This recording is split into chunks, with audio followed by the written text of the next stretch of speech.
ATMC TV's Game of the Week is brought to you by J.P. Russ & Son Grading and Clearing, Community Finance of South Carolina, Grissettown Longwood Fire and Rescue's Haunted Trail, The Doghouse Grill 2, Strand Termite and Pest Control, The Brunswick Beacon, and ATMC. Welcome to Jack Campbell Stadium on the campus of South Brunswick High School. We're joined here by the beautiful South Brunswick High School cheerleaders.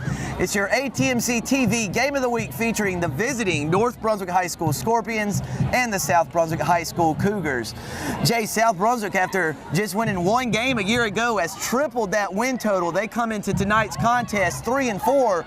Thanks in large part to the play of junior quarterback Mason Phillips. Yeah, how about this guy Mason Phillips, number 14, a 5'11" junior quarterback and a defensive back. We're going to talk a little bit about both sides of the ball. 225 yards on the year rushing, 482 yards through the air. He's combined for 7 touchdowns. Defensively, 36 tackles, so this guy is a threat defending the ball as well as playing offense. He gets a lot of help from number 34, Bradley Wormuth, who's a 5'6", 210 senior fullback defensive lineman. 326 yards, including 119 last week, Sam, in their win over Topsail. And he also has 4 sacks on the season. Defensively, keep an eye on number 22, John Porter, 5'8", sophomore linebacker, 64 tackles leading the way for the Cougars, 5 tackles for loss. Special teams deserve some mention here at South Brunswick. Number 4, Declan Hall, 8 for 9 from PATs, 2 for 3 as a field goal kicker, but the big one was a field goal that won an overtime against Ashley earlier this year. So Rocky Lewis's squad playing real well right now. And South Brunswick coming off back-to-back Mid-Eastern Conference wins, a 3-0 overtime win over Ashley and a 14-3 win over Topsail last week. Jay, we were aware before the year it's probably going to be a rebuilding year for North Brunswick, still looking for that first win. How do the Scorpions get in the win column for the first time in 2017? Well, I think they could start if they could play a little better defensively. They've had a tough go of it the last few weeks. They've given up a lot of points and they haven't scored many either. But if they're going to play good defensively tonight, keep an eye on number 30, Bryce DeBerry, 6'1", 220 junior linebacker, hits anything that moves. Very athletic, very strong. 51, Austin Wallace, not a big guy, but shows that big things come in small packages. He's only 5'6", 155 pounds, but he will stick you. Lee Harrington's their quarterback. He's been hurt. He's number 5. He's a sophomore. He's got good size, 6'3", 210. When healthy, he can deliver the football. They've had a hard time keeping him upright this year. If they can protect him tonight and if they can defend, who knows? Maybe they can give South a good game. This is a rivalry game, Sam, so you kind of throw everything out the window. And for the South Brunswick cheerleaders and Jay Combs, I'm Sam Hickman. Thanks for joining us on your ATMC TV Game of the Week.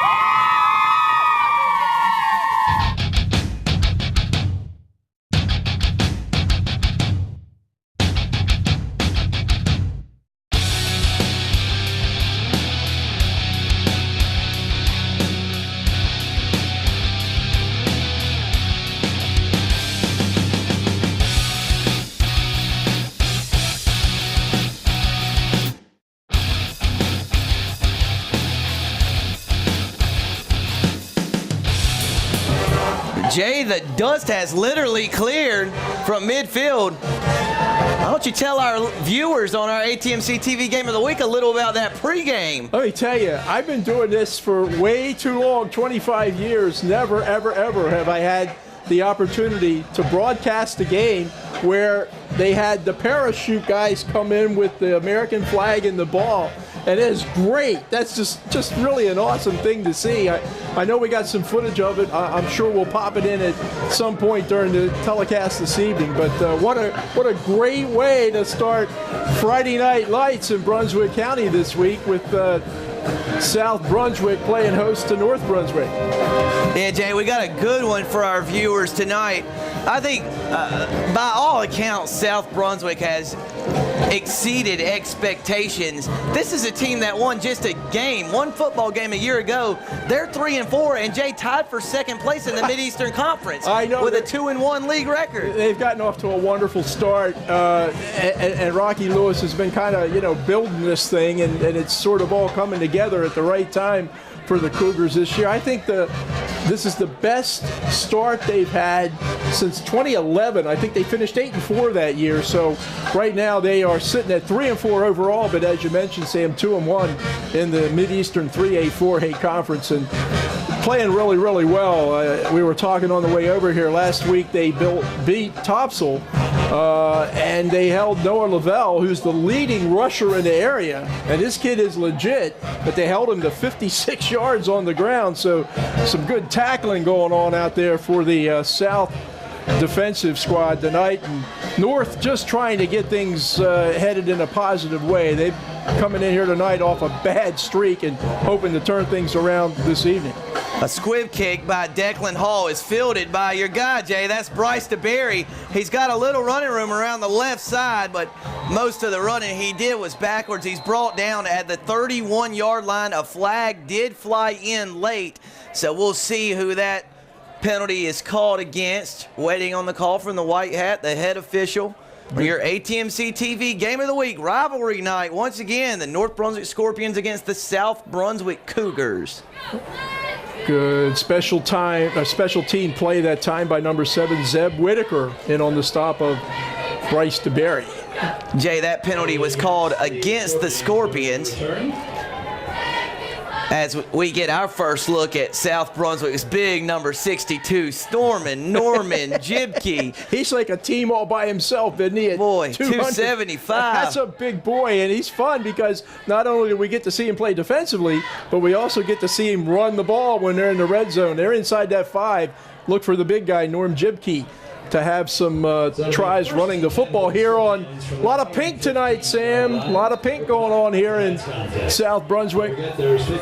North Brunswick 1st and 10 from its own 16-yard line. Quarterback Lee Harrington, a sophomore in his first year as the starting quarterback role. Hands off up the middle. Nice run by North Brunswick on the first play of the game. That was number 11, Damon Perry. Of course, Jay, we saw him earlier in the year against West Brunswick. He was called up from the junior varsity team. Yeah. And he picks up 6 yards to the 22 for a nice positive play on first down. Nice trap play that time by the interior of the North line. And Damon Perry, as you mentioned, Sam, up from the JV, only a 10th grader, but getting off to a good start here this evening. 2nd and 4 yards from the 22-yard line. Harrington's in the shotgun. He rifles a pass over to Bullock. He catches it, looking for running room. He's got enough for the first down before he's knocked out at the 28 or 29-yard line. So a nice start offensively from the Scorpions. Jaheim Bullock on the receiving end of that first pass from Lee Harrington. Harrington, the kid that Coach Darren Willis very high on. Big upside with this guy, 6'3", 210, just a 10th grader, strong arm, pretty accurate thrower.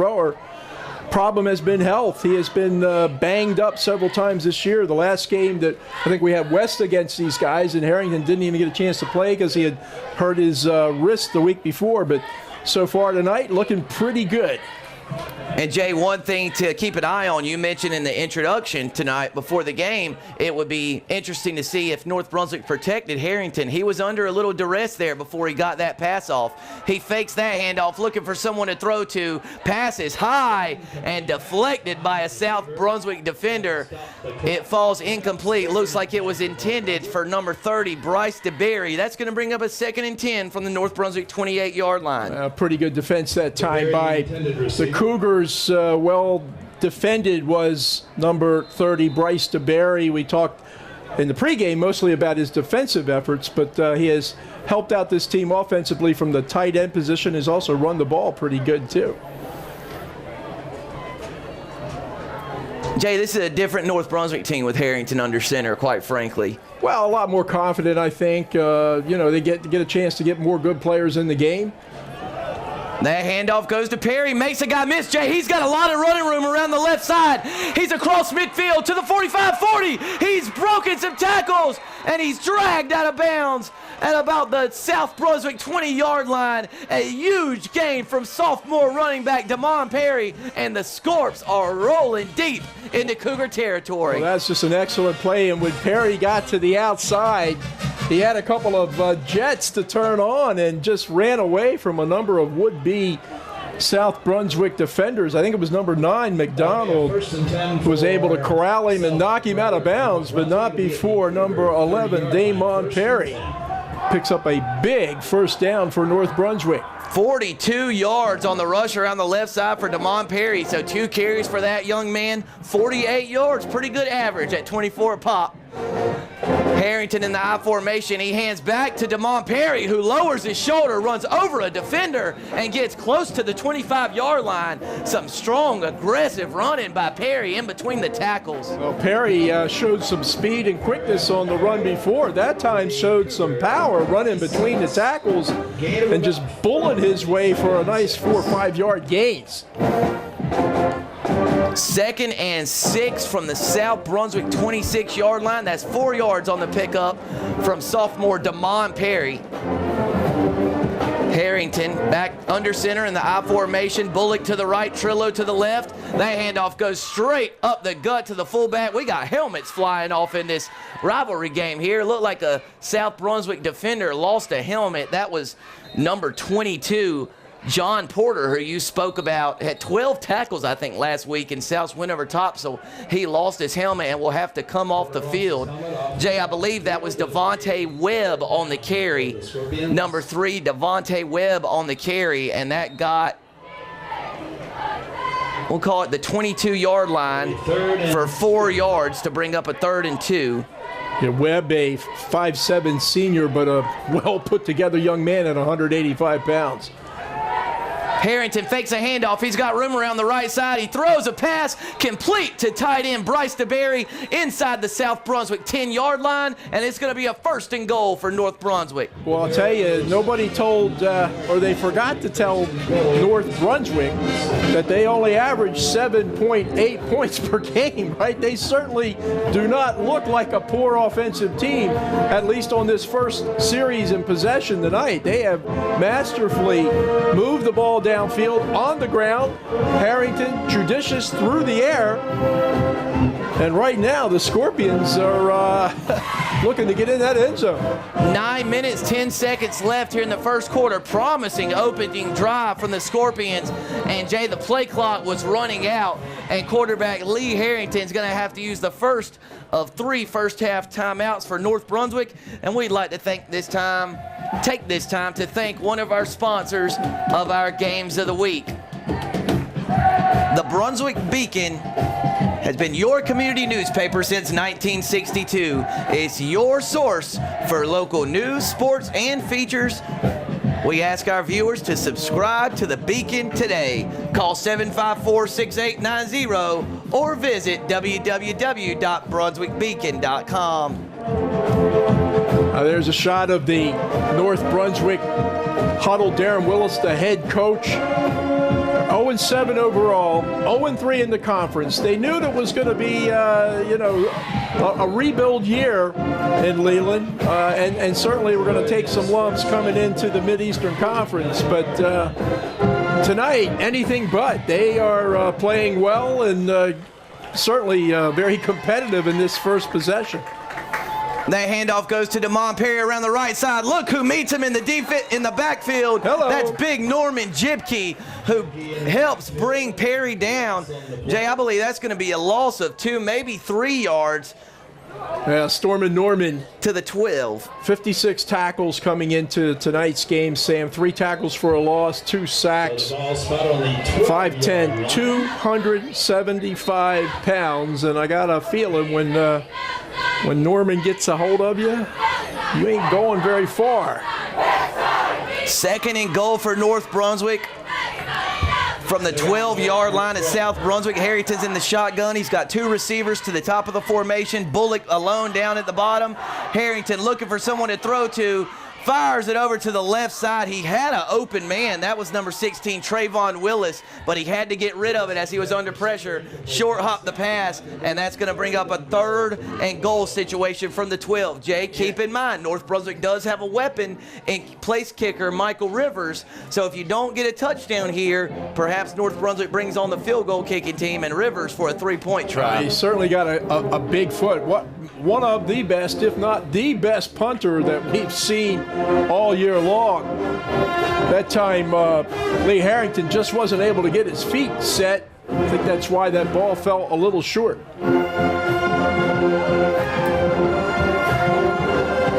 Harrington takes the snap, looking for a receiver. He rolls to his right. He falls down at about the 18-yard line, loses his footing, and that's going to bring up a 4th and goal situation from the 17. South Brunswick will be given a sack on that play officially, but it's a loss of 5 yards, and it's going to bring up a 4th and goal from the South Brunswick 17-yard line. So after having 1st and goal at the 9, North Brunswick goes backwards, and that's going to bring up a 34-yard field goal attempt for Rivers. It'll be a 34-yard attempt. The hold is down, the kick is up, and Rivers bangs it through with 8:37 left in the first quarter. North Brunswick gets on the board first with an impressive opening drive that results in a 34-yard Michael Rivers field goal. And less than 4 minutes into this one, it's North Brunswick 3, South Brunswick 0. Jay, nice opening drive. Well, you got to be happy with that. Certainly coming off of a 41-0 loss to Ashley last week, and I think the week before they didn't score any points either. So to just come out, receive the ball, and move the ball effectively downfield and put some points on the board, excellent start of the game for the Scorpions of North Brunswick. And you mentioned about Rivers having a strong leg. Like I said, we've seen him punt quite a bit this year because they've not been able to move the ball the way they'd like to, but saw that time he's got a strong leg on that field goal. We mentioned Declan Hall for South Brunswick, also an excellent kicker too. So special teams very important. Looks like both teams have weapons here tonight. That possession for North Brunswick was 11 plays, covered 77 yards, and chewed up 3 minutes and 23 seconds off the game clock. So early on in your game of the week, it's North Brunswick 3, South Brunswick 0. Rivers' kick is fielded at the 10-yard line. South Brunswick return man looking for room. I believe that's Matt Clark, who crosses the 25 and is brought down at the 27-yard line. That was Matt Clark on the return. And Jay, we get our first look at junior quarterback Mason Phillips. You think quarterback, you think throwing the ball. This is a kid who ran for more than 100 yards last week in South's win over Topsail. Well, he'll hurt you with his legs. They don't throw the football a lot, but he has been on a bit of a roll here the last couple of games, over 100 yards. He's got almost 500 yards through the air this year. A couple of TD passes, 6 interceptions. Got to make sure that he stays away from the turnovers. Phillips fakes that handoff and eludes some North Brunswick pressure, and he gets a positive gain out of that. Nice elusiveness across the 30-yard line to the 31. Phillips picks up 3 on the first down play. He's a real good athlete. Not big. He's 5'11", 165 pounds. He's only in the 11th grade. So very athletic, as we mentioned. He's playing offense, he plays defense, he does a lot of things out on the field for Coach Rocky Lewis's team. That handoff goes to Warmouth, and he's brought down very close to the line of scrimmage. That was outside linebacker Darnell Brooks who made the tackle around Warmouth's ankles. Will give Warmouth a gain of 1, and that's going to bring up a 3rd and 6 from the South Brunswick 32. South trying to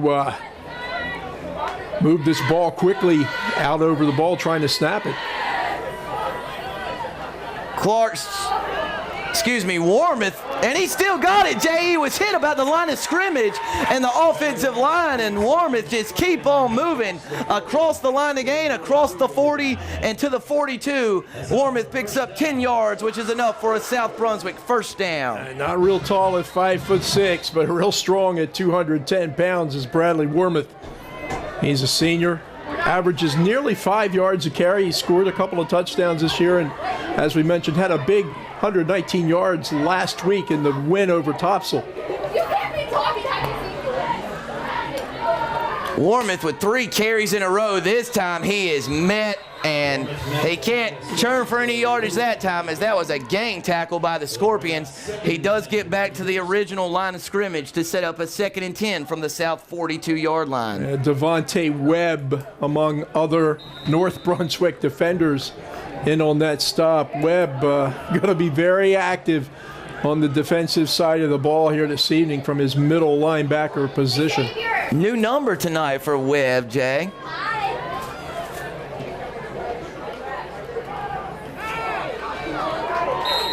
Phillips' pass is complete there to the far side. I believe that was number 11, Tim Harrington, who came up with the reception across the 45 to the 47 for 5 yards, but that's going to bring up another 3rd and medium situation, a 3rd and 5 for the Cougars after the 5-yard completion. 4th catch of the year for young Tim Harrington. Matt Clark, the leading receiver for South, one of the leading receivers in the area. Warmouth gets the handoff, tries to run straight up the gut, but is met by an active North Brunswick defense and dropped down for a gain of 1. That's going to bring up a 4th and 4. Well, I tell you what, nobody told North Brunswick that they were supposed to come in here tonight and roll over. These kids are playing very enthusiastic, hard-nosed football. Sets up the 4th down situation. Let's see what Coach Rocky Lewis chooses to do. Jay, looks like South Brunswick is going to run the game clock down and use the first of his 3 first-half timeouts to mull over this 4th and 4 from the South Brunswick 48-yard line with 5:13 left in the opening frame. Here from Jack Campbell Stadium, it's North Brunswick 3, South Brunswick 0. A reminder to all of our viewers to please check out the Grissettown Longwood Fire and Rescue Haunted Trail, which of course has been open since the beginning of October. A reminder to our viewers, it is open October 30th and of course the 31st, which is Halloween night. Always one of the finest attractions in the Brunswick County area in the fall, and I'm sure this year is no different. You know what a fine attraction is? It's that band from North Brunswick. They're traveling tonight, Sam Hickman. Their band is here. They're really good. The South band is here. They are really good. We're going to have a really good band battle here tonight at halftime, I think, with both high schools well represented with their respective bands. Jay, South is in a fairly normal formation, but remember, we have seen Mason Phillips use a quick kick. Yeah, he does do some of the punting for them. Maybe trying to draw this North Brunswick defense off sides, but a nice job staying disciplined by the Scorpions. Shotgun formation. We're going to see what Phillips does. He catches the snap and punts it straight up in the air. North Brunswick telling its players to get away from the ball, and it travels about 12 yards and is down at the 40-yard line of North Brunswick after a 12-yard punt. Jay, we do have some penalty flags on the field. Procedure against South. I bet you North probably won't take that penalty. Yeah, after a 12-yard punt, Jay, conventional wisdom at least, you get a short punt like that, you just decline it and take your chances. 1st and 10 from your own 40.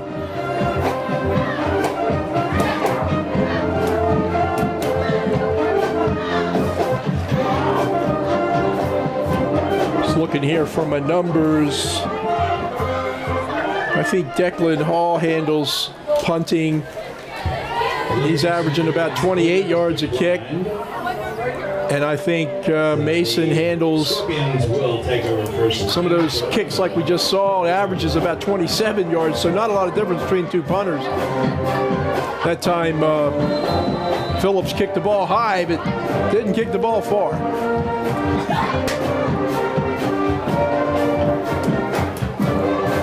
That's a toss sweep around the right side. DeMond Perry's got a little running room. He bulls for yardage to the 45-yard line. Some nice lead blocking on that play. The Scorpion offensive lineman got out in front of Perry, produced some good blocks, and that's another positive yardage for this North Brunswick offense. And it looked like number 3, Devontae Webb, had a good block to the outside, which allowed the ball carrier Perry to get around the edge and pick up a good 5 yards. Good effort by the Scorpions on that play.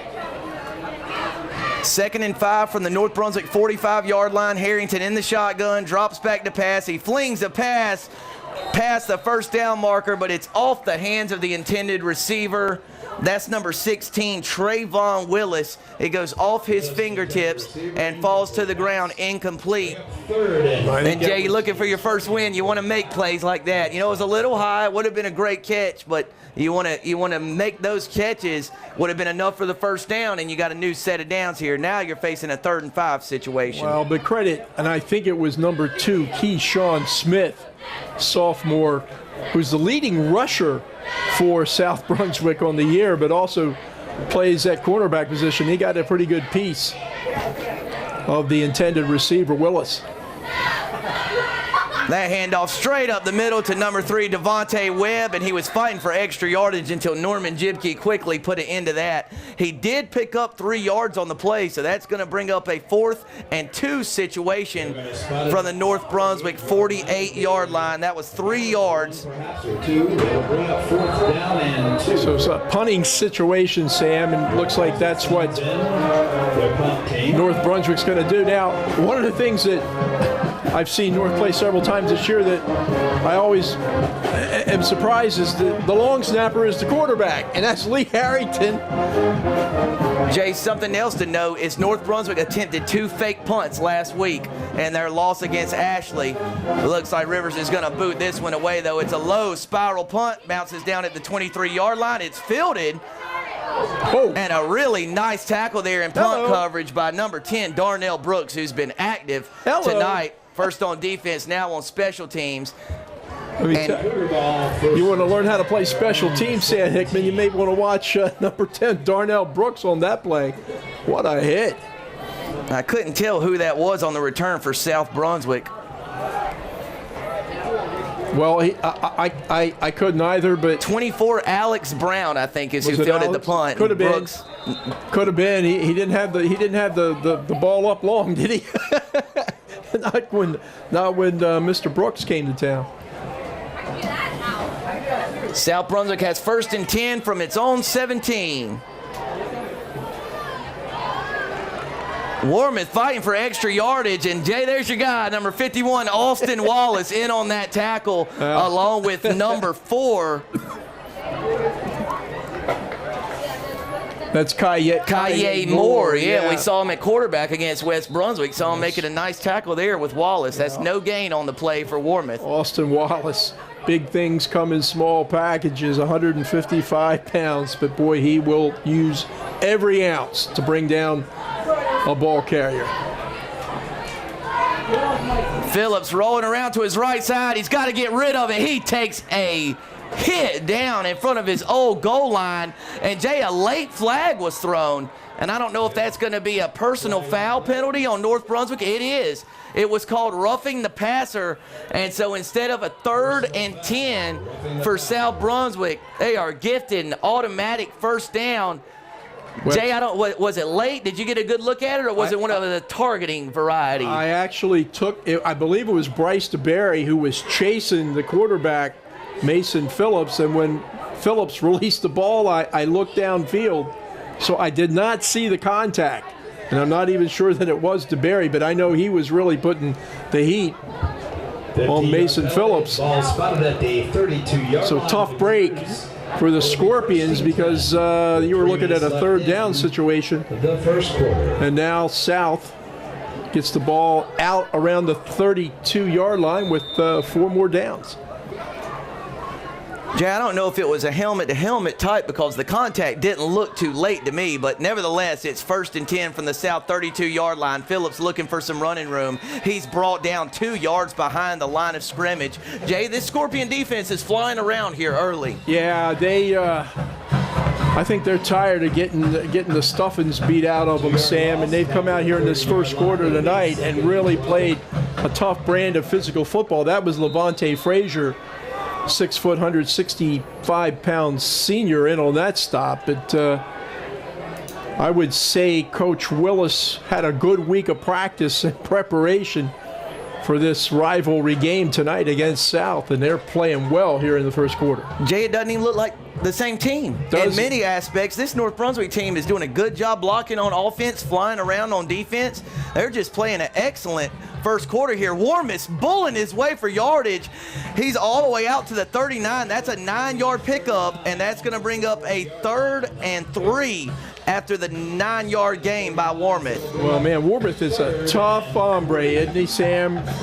Not real tall, but, you know, at 210 pounds, very strong, and that time dragging lots of would-be Scorpion tacklers. I think it was Darnell Brooks that finally wrestled him down, but Warmith is he's a tough dude. 3rd and 3 for South Brunswick from its own 39. That handoff goes to Warmith up the middle. He's across the line to gain, across the South Brunswick 45, dragged down at the 46 for 7 yards, and Warmith doing a nice job on the ground here early. Jay, he may be a couple inches shorter, but it's almost like you could interchange he and West Brunswick's Case and Medford. They're very similar runners, which is to say they usually don't go down after the first contact. Yeah, they get a lot of yak yards, right? Yards after contact, and Warmith a tough guy to knock off his pins for sure. And that's from his, you know, good balance and strength. That time he did a 360 and just keeps those legs moving. You teach those running backs to keep your legs going and try to fall forward. Like those north-south runners, right? That's what Warmith looks like.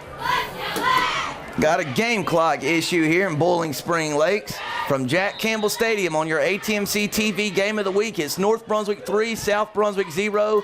The Cougars have a 1st and 10 from their own 46-yard line. Mason Phillips in the shotgun. Hands to Warmith. Warmith looking for some running room. He doesn't have much. He does pick up 2 out to the 48-yard line, and that'll bring up a 2nd and 8 from the 48. Yeah, I don't know how many yards Bradley has here in the first quarter, but he's had a pretty good effort here tonight so far.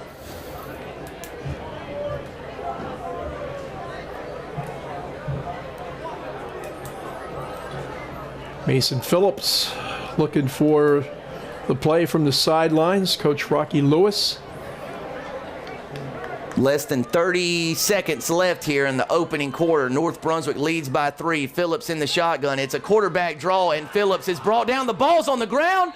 Ball's on the ground. And North Brunswick has recovered it. North Brunswick recovers it at the 44-yard line of South Brunswick, and the Scorpions have all the momentum here early. I think it was Ronaldo Benitez who came up with that loose ball, number 7. But they certainly do. They, being North, have a lot of momentum in this first quarter and pick up the ball inside, the 45, call it the 40, 4-yard line, I guess?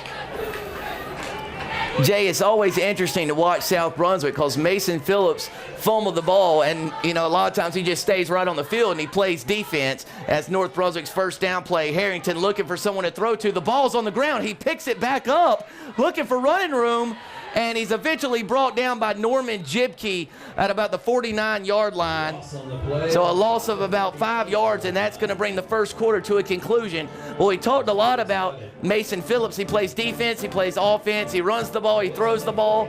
And Jay, after off-season summer workouts, he helped build and put together the Go Chicken Coop, which is located off US 17, one of the fun fall attractions here in Brunswick County.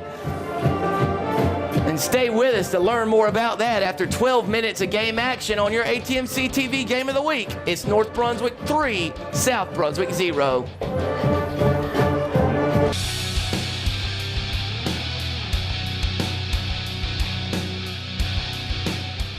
If you've driven down Highway 17 in Winnebago lately and noticed this big golden chicken and huge red barn, you've probably wondered to yourself, what is that? Well, it's Go Chicken Coop, a brand new fall attraction right here in Brunswick County.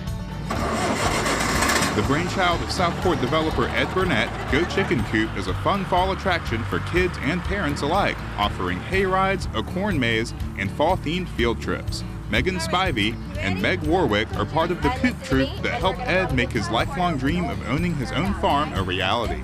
Ed, he grew up on a potato farm in New York, and he actually wanted to start a farm like what he grew up in. So he started this pumpkin farm. Basically, it used to be a soybean farm. About a year ago, Ed and I started coming up with little ideas. He brought me this portfolio, and he had pictures of all these different farms that had all these little attractions, and he had this piece of land and he wanted to bring something like this here. About March, we decided to start putting it in action, and like I said, this was a soybean farm, and he started to take out the soybeans, and we planted our own pumpkins, and we had a local farmer plant our corn, and just started clearing all of this space out to develop Go Chicken Coop.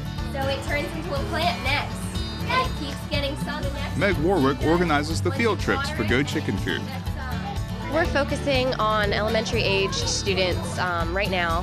What they do when they come out here, they have access to our corn maze, our hayride, all the games we have out here, and in addition to just having fun and playing games, we teach them about the life cycle of a pumpkin, as well as how to start your own pumpkin patch, and then we'll end their lesson with a little potting exercise. We've got some different herbs that we'll teach them how to plant, and then they'll get to take that home with them. Ready, set, go.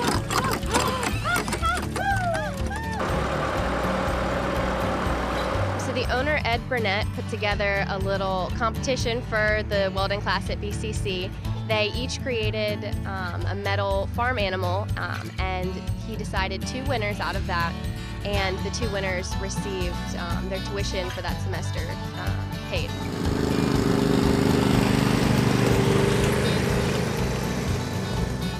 So we opened up September 16th this year. It was our first season. So far the response has been really good. We've had a big turnout. Our opening day, we had about 500 plus people come out. Everybody seemed to have quite a lot of fun. We just kind of want to add a little bit of stuff every single year. We want to keep growing, and as we're getting requests, we want to consider them and see if we can make this place the best it can be and just continue to grow into the future. We made it! We made it! Go Chicken Coop is open to the public Saturday from 10 to 5 and on Sundays from 12 to 5. You can find out more at gochickencoop.com, and it's located at 7 Bell Swamp Connection in Winnebago. For Brunswick Biz, I'm Nathan Evers. Hey Sam, man, it's Jay. Hey, partner. Didn't you tell me you know a guy that's got some heavy equipment? I need a load of dirt. Don't worry, man. I got you. Sam, this isn't what I had in mind. He'll be done any time now. I knew we should have called J.P. Russ & Son. Serving Brunswick County since 1947, J.P. Russ & Son has become the local leader in all your heavy equipment needs. We also haul any material, even rock. Give J.P. Russ & Son a call today. Bugs have to live somewhere. Make sure it's not your house. Strand Termite and Pest Control is ready to help you with your pest control needs. Whatever the bug, whatever the problem. From that pesky roach, ants, bed bugs, or termites damaging your house, Strand Termite and Pest Control has been helping families with their pest problems for 45 years. We can also encapsulate your crawl space to stop moisture and bugs in their tracks. We're proudly family owned and operated and have 2 locations to serve you. Don't let bugs bug you. Call for a free estimate or visit us online. We are ATMC TV, Channel 3 and HD Channel 910, your community channel. And we're back 3-zip. Here, please report to the North Brunswick with the lead over South at South Brunswick Field. Jay Combs, Sam Hickman, glad to be with you here tonight for the ATMC Game of the Week. That pass intended for Trillo falls incomplete. The throw was a little bit low, and that's going to set up a 3rd and 15 for the North Brunswick Scorpions. Scorps were looking for their favorite receiver, Davion Trillo, that time, but Davion not able to come up with the ball. Bournemouth, a pretty good first quarter. Sam, 29 yards rushing the football, so he's on another 100-yard night. That's been the big offense for South Brunswick. North Brunswick, the 34-yard field goal by Rivers and some solid running has this lead.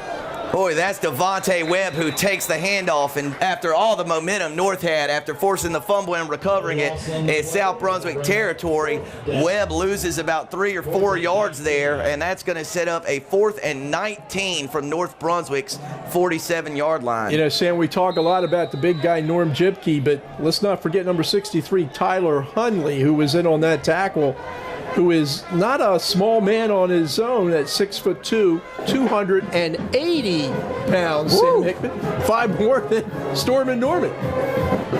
Harrington snap gets back to Rivers. Rivers punt, a high spiral driving punt. It's muffed. South Brunswick muffs it, but the return man picks it up, but he is dragged down at the 8 or 9 yard line where South Brunswick's going to have a first down. Boy, Jay, talk about flipping the field. That's a big-time punt by senior kicker, punter Michael Rivers. I am telling you, this kid Rivers has got one heck of a foot. That was good kick coverage that time by the Scorps, led by Quasi Clark, sophomore, downfield to tackle the returner. But you're right, Sam, field position is so very important, and that time North Brunswick, the foot of Mike Rivers, really turned the field on South Brunswick. Long way for the Cougars to go to get back in this game. South Brunswick 1st and 10 from its own 9-yard line on your ATMC TV Game of the Week. Phillips is under center. Jay, he just took the snap and ran right behind the left guard across the 10-yard line. He got all the way out to about the 13 or 14-yard line, so he picks up about 4 yards on the first down carry. Well, you know, they just need to get something positive and a little bit of continuity going. They've been a little jumbled here this evening offensively, not really getting into much of a rhythm, but it's a good way to start it. If you can pick up 4 downs on that first down, it gives you a real good down and distance situation to play with. Phillips back under center, and now he goes around the right side and gets across the 15 to the 16 for another 3 yards. That's going to set up a 3rd and 3. That was Benitez with the tackle, but I think it was Brooks with the hit, and if it wasn't Brooks, could have been number 3, Devontae Webb. But both these teams, Sam, are really playing hard physical football here tonight. Jay, regardless of the sport, football or basketball, when we do our ATMC TV Games of the Week, I think we both like tough guys. Mason Phillips is a tough guy. He's a tough guy. He takes some beatings. There's a lot of tough guys out there tonight, let me tell you, on both sides of the ball. I believe that was our first look at running back Keyshawn Smith. That was number 2, Keyshawn Smith, and Jay, he's going to be shy of the line to gain. That's going to bring up on the South Brunswick punt team. They're going to have to kick him out of trouble again, and let's see where North ends up with the football on this change of possession, and you'll see how important field position is. And Smith, we're talking about the big strong guys, Sam, but Keyshawn Smith, who is the leading rusher for South coming into tonight's game, 363 yards on the year, only 5'7", 155 pounds. I think it's Declan Hall we see this time, and that's Trillo who comes up to return it. No fair catch. He's got a little running room across the South Brunswick 45. Got that to the 42-yard line. So, Jay, really all phases, offensively, defensively, and special teams, North Brunswick really in control of this one through the first, we'll say, 15 minutes of game action. Coach Willis has got to be pretty happy with the way his Scorpions are performing here tonight. It's been a long season, Sam. I mean, you know, you can say what you want. When you haven't won a game all year and and in many of those games haven't really been competitive. But as a young team, some of those kids that were hurt are back. They've got more experience, and they're certainly playing a pretty solid game here tonight against a South Brunswick team that has been playing real well of late. That's Damon Perry looking for running room. He's across the South Brunswick 40 to the 39. Damon Perry picks up 4 yards on first down. Well, the sophomore running back pressed into action because of those injuries earlier in the season. That's starting to pay dividends now for North Brunswick. Looks like a real nice high school running back does Damon Perry. Desmond Perry, his brother, is a senior. Saw him play some quarterback earlier this year, pressed into action again because of injuries to Harrington. Harrington under center. He fakes the handoff. He's looking for a receiver. He fires it to Trillo. Pass falls incomplete, very nearly intercepted. That one was thrown into coverage. Harrington took a big hit after he released that one, and that's going to bring up a 3rd and 6 from the South 39-yard line. Yeah, Lee kind of staggered his way over to the sidelines to get the play. He's okay. He's coming back into the huddle now, but that was a pretty good hit that time by North, and does set up a 3rd and a short 5, long 6. I formation for North Brunswick. 2 receivers to the bottom of the formation. They're going to hand that one off to Damon Perry. He's got running room. He's across the 30, brought down by his collar at the 27-yard line. Plenty enough yardage for a North Brunswick first down. Well, Perry again, who has been the big running back tonight for North Brunswick, busting off the left side. They flipped their tackles.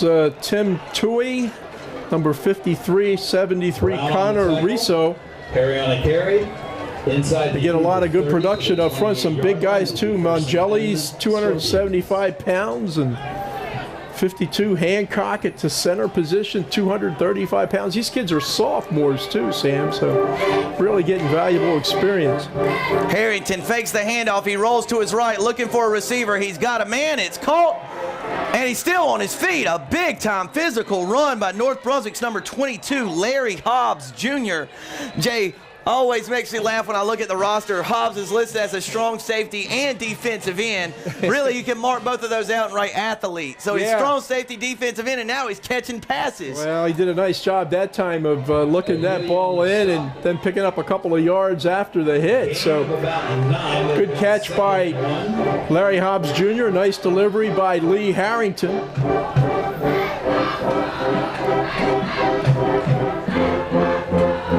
Second and 1 from the 19-yard line. Bullock's got some running room. He lowers his head, fighting for yardage, and he's dragged out of bounds by the South Brunswick tacklers.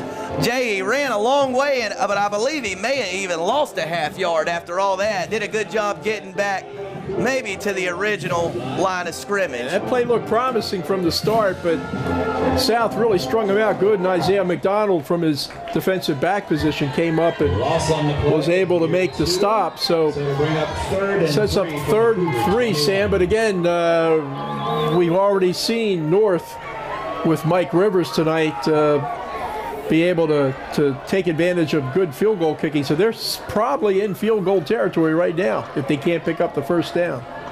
Oh, Jay, and I believe the hard count worked for North Brunswick. Jay, I think take your pick. There was about 3 South Brunswick defensive linemen who jumped in the neutral zone there, and you saw North Brunswick's Traylon Merrick, the senior offensive guard, fly back as he was hit, and that's going to be a first down all the way to the South Brunswick 16-yard line. I'm not sure what kind of classes Traylon takes, but if he takes drama, he's been paying attention in acting class because he did a pretty good tumble that time. And helped his team pick up 5 yards, so good job by Traylon Merrick. 5'8", 210, senior guard for North Brunswick. That handoff goes to Damon Perry. He lowers his head, doesn't find a ton of running room there.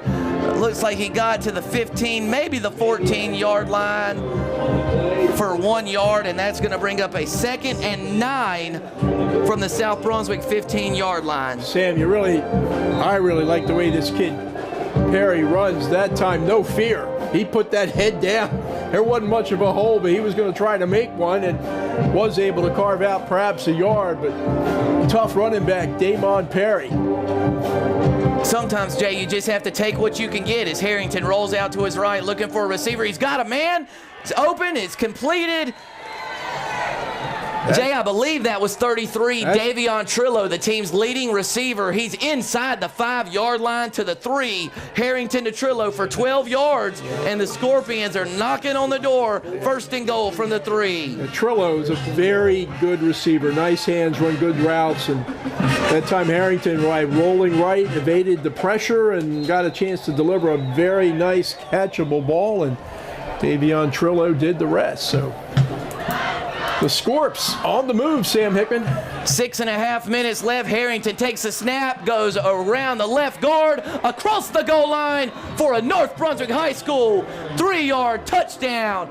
Lee Harrington on the score, and with 6:24 left here before halftime, North Brunswick leads the Cougars 9-0. Rivers coming on for the extra point attempt. How about those Scorpions? Wow.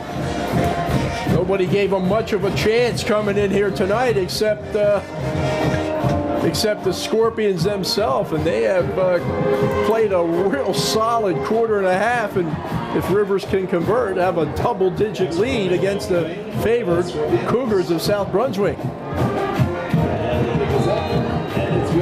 The kick splits the uprights, and boy, can't say I saw this one coming. Halfway through the second quarter, it's North Brunswick 10, South Brunswick 0, and gives us a chance, as always, to thank ATMC for its sponsorship of tonight's ATMC TV Game of the Week. ATMC, you know, it's not just a punchline, really is a local company with local priorities.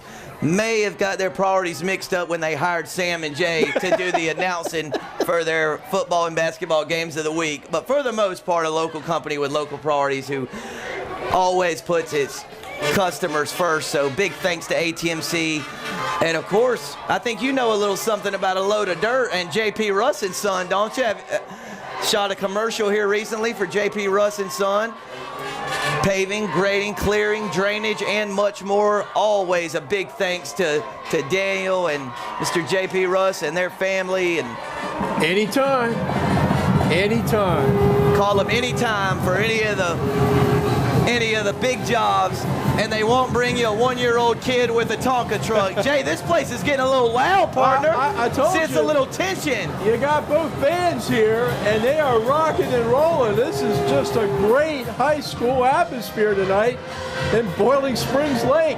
South Brunswick muffs the kickoff, and a nice job on coverage by North Brunswick. That was wide receiver Josh Hall down on coverage team, and an excellent job at kickoff coverage. Jay, North Brunswick literally doing everything right now. Sam, look, you've been around football all your life, between your dad and playing and your brother and everything else. Football's an emotional game, and right now, North Brunswick is playing on a lot of emotion. They came in here to this game tonight and have taken it to South from the get-go, and that's showing up on the scoreboard with a 10-0 lead with 6 minutes, 24 seconds to go here in the second quarter. Jay, a lively student section here on the home side. The South Brunswick students waving their pink pom-poms. That's Warmouth around the left side.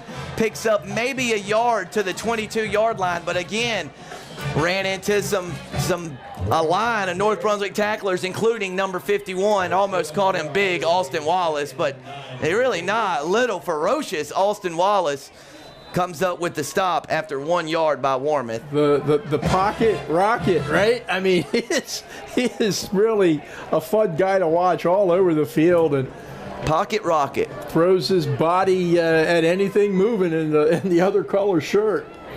Phillips hands that one off around the left side. That was number 10, Darnell Brooks. What a great play, in on the tackle. Boy, Brooks is having a nice game here. That's 4 tackles by my count, and a big play on punt coverage. Now, Sam, I've talked a lot about Wallace, at 5'6", 155 pounds. But guess what? Darnell Brooks is a whopping 5'7" and 165 pounds, only an inch higher and 10 pounds more. But what a wonderful play by Darnell Brooks that time, fighting off the blocker and making the stop. Man in motion for the Cougars. Phillips takes the snap, rolls out to his right. He's under pressure, and he is brought down. That's number 22, Hobbs, and a big-time late hit from number 7, Ronaldo Benitez. And, Jay, I didn't mean late hit as in the penalty. He just came in there late and cleaned up the play. And, boy, the Scorpions just continue to give this South Brunswick offense fits. That's going to bring up a fourth and forever situation for the Cougars and prompt the punt team onto the field. Sam, I can't remember which Rocky film it was. Rocky was in an exhibition, and his trainer said, Rocky, he don't know that this isn't for real, right? Well, this Rocky 3, thanks, Aaron. So, you know, North Brunswick tonight. With Thunder Lips, Hulk Hogan. They don't know that they're supposed to come in here and lay down tonight. They have really, really played well. Jay, you almost get the sense that this South Brunswick team is a little shell-shocked. You know, they just cannot get anything going offensively. And quite frankly, North Brunswick dominating the line of scrimmage on offense and defense. Well, and if you can do that, you're going to be in your share of games and you're going to win your share of games. And certainly got to be impressed with the Scorpions so far tonight. Now, a lot of football left to be played. And again, this South Brunswick team has played pretty well all year. A low snap. Hall does a really good job fielding it and getting the punt away. It lands shy of the 40-yard line. It's down by South Brunswick at the 41. Excellent starting field position. Once again, Jay, that is the third time in the game's first 19 minutes that North Brunswick has started a possession inside South Brunswick's 45-yard line. It's a whole lot easier to score if you only got to go 45 yards rather than 80 or 85 or 90 yards, whatever the case may be. So field possession is a big part of any game, and certainly tonight North Brunswick has had a clear advantage, and an advantage that they have earned by virtue of some real good kicking on their part and some solid defensive play. The Scorpions lead 10-0, 4:28 left in the first half from Jack Campbell Stadium on the campus of South Brunswick. Harrington's got the snap, fires it out to Trillo. Trillo looking for running room, and he's got very little. A great job on the perimeter by the South Brunswick defense. No gain on the play, so a complete pass, but no gain. Is going to bring up a 2nd and 10. Zane Tittle that time in on the stop. 5'10" junior did a real nice job of defending and making the stop.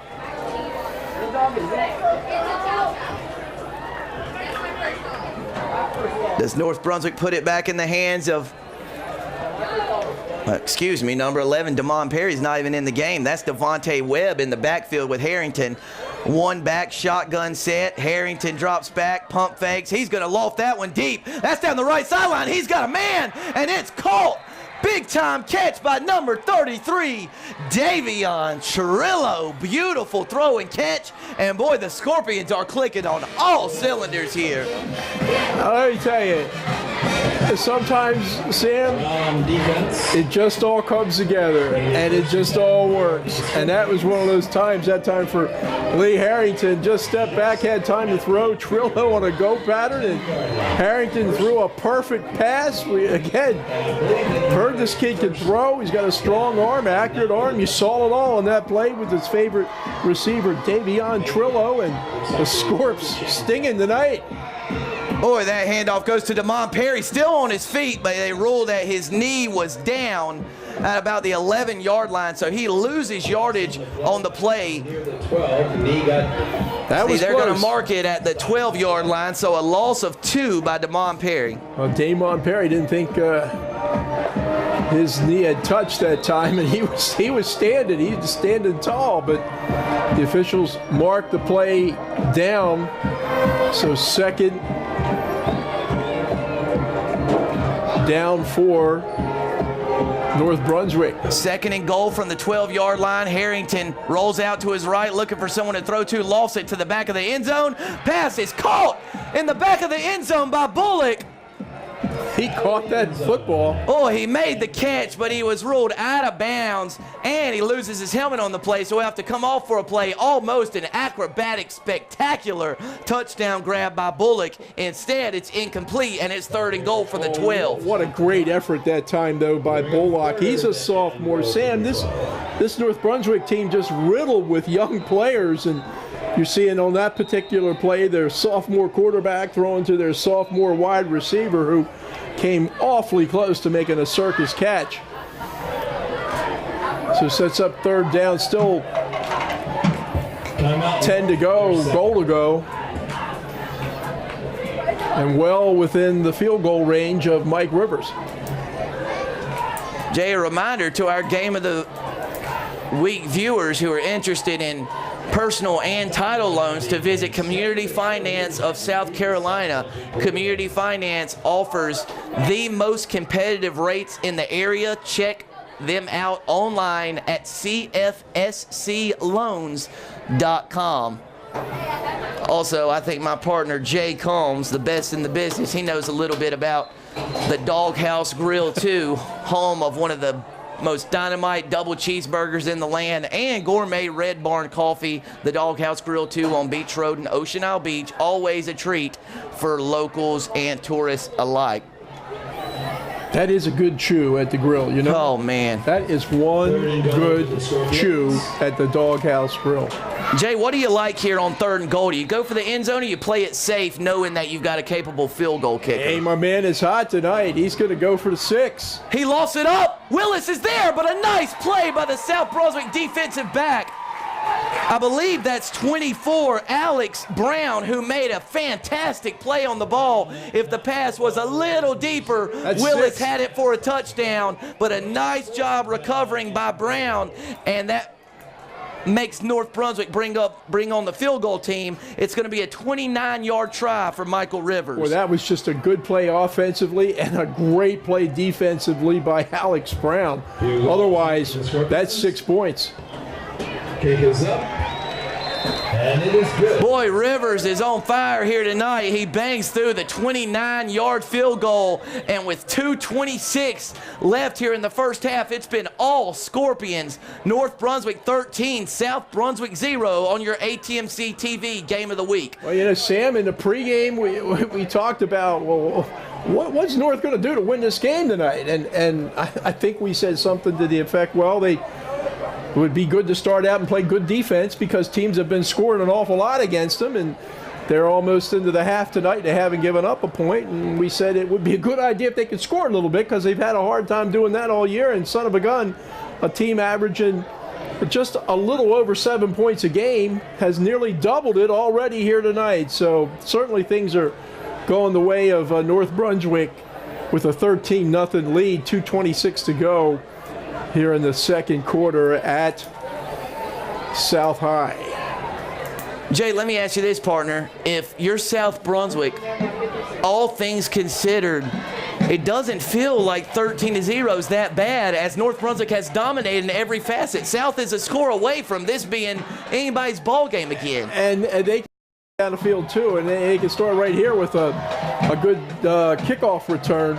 No, they may have caught their first break of the evening as Rivers tries a directional kick and it goes out of bounds. So if nothing else, South is finally going to have decent starting field position around their own 35-yard line. If they elect to take the ball, they could force North Brunswick to kick it again.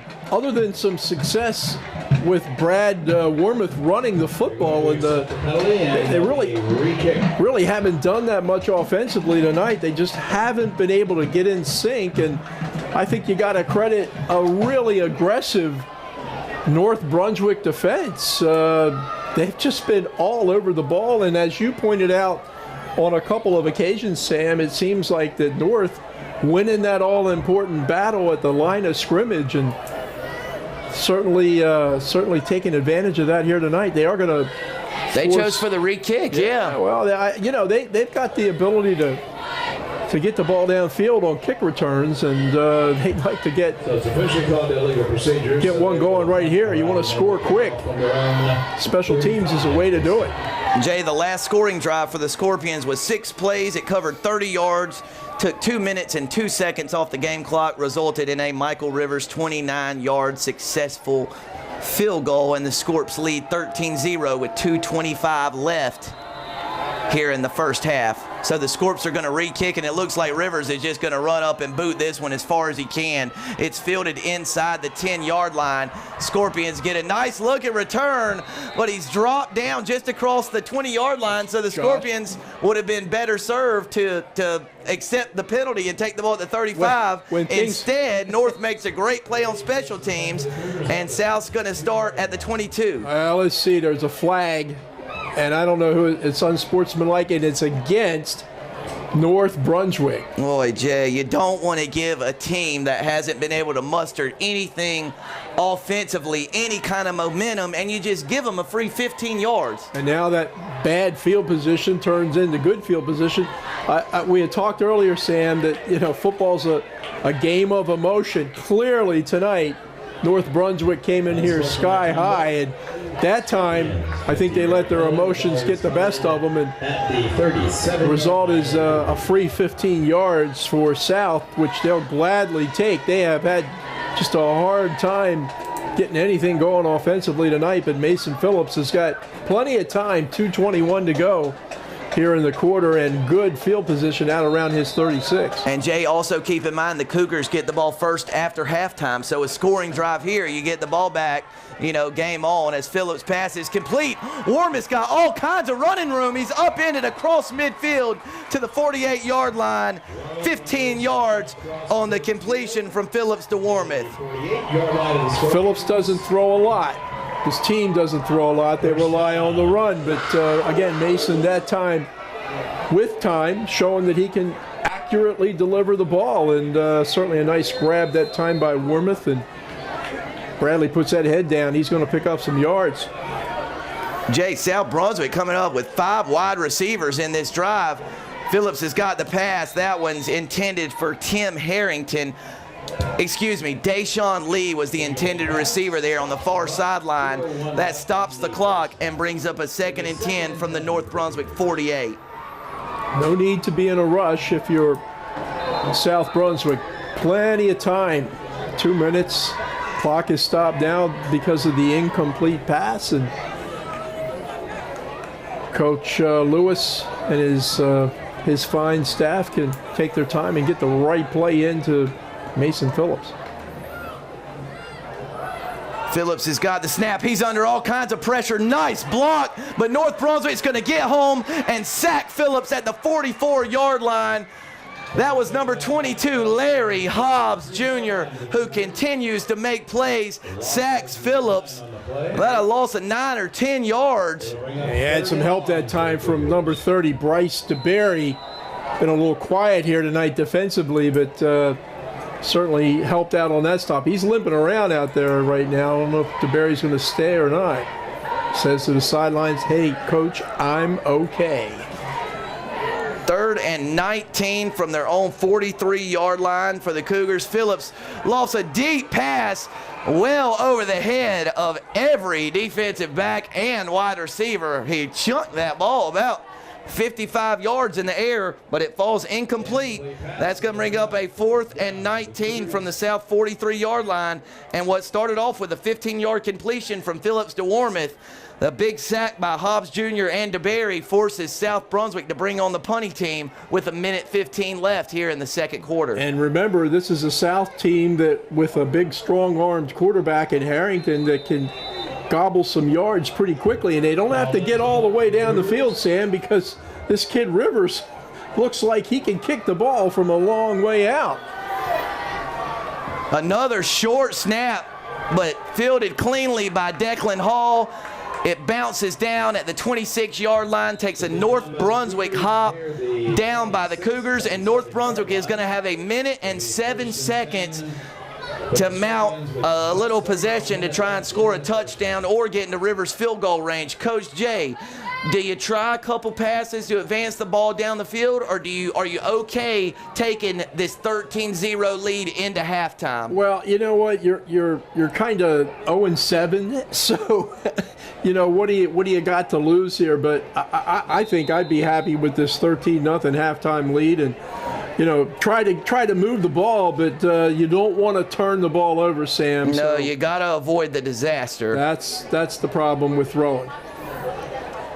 And I believe Coach Willis was there in your line of thinking as Webb is brought down at the line of scrimmage, and South Brunswick's going to try and get the ball back. They call a timeout after no gain on and they got a pretty good kicker too in Declan Hall, so if they can get the ball back in decent field position, maybe they can take a shot at a field goal. So yeah, Jay, the one issue is South Brunswick only has one timeout left. So if North runs the ball here, South calls a timeout, North can run it on third down, milk the game clock all the way down to under 30 seconds, and as long as Rivers can get a punt off, that would take up much of the first half clock. But if you're South Brunswick, you force them into a fourth down, send all 11 guys after the punt, maybe you get a punt block and score on special teams before halftime. Right now, I think South would take a score any way they can get it. They have not been able to move the ball very well tonight at all against a real tough and aroused North Brunswick Scorpion defensive team. That handoff is to number 11, Damon Perry. He runs around the left side. Jay's got a little bit of running room across the 30. Really smart play by a young kid to fall down inbounds. The game clock continues to run, and by Perry staying inbounds, well, I thought South Brunswick was going to use its third and final timeout. They may be out of timeouts here. Nevertheless, that's a 9-yard pickup on the play by Damon Perry to bring up a 3rd and 1. Perry, very impressive, Sam. He's played awfully well here the first half tonight.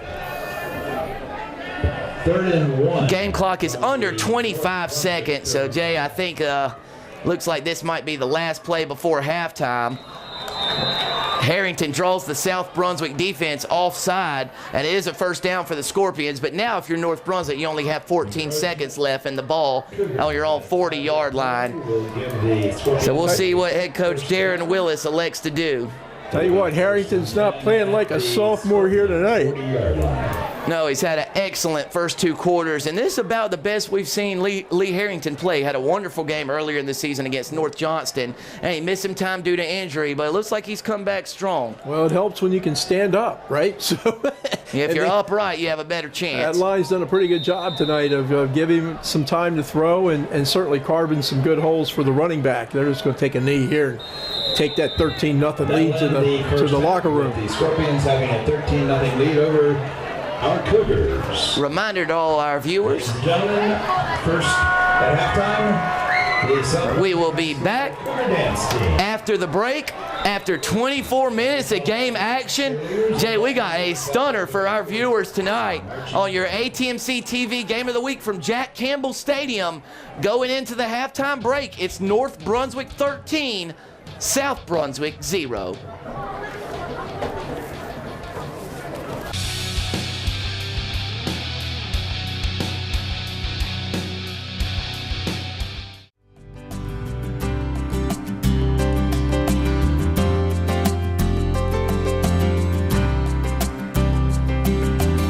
We are part of the first LEGO League. It's a robotics league. It was developed by Dean Kamen.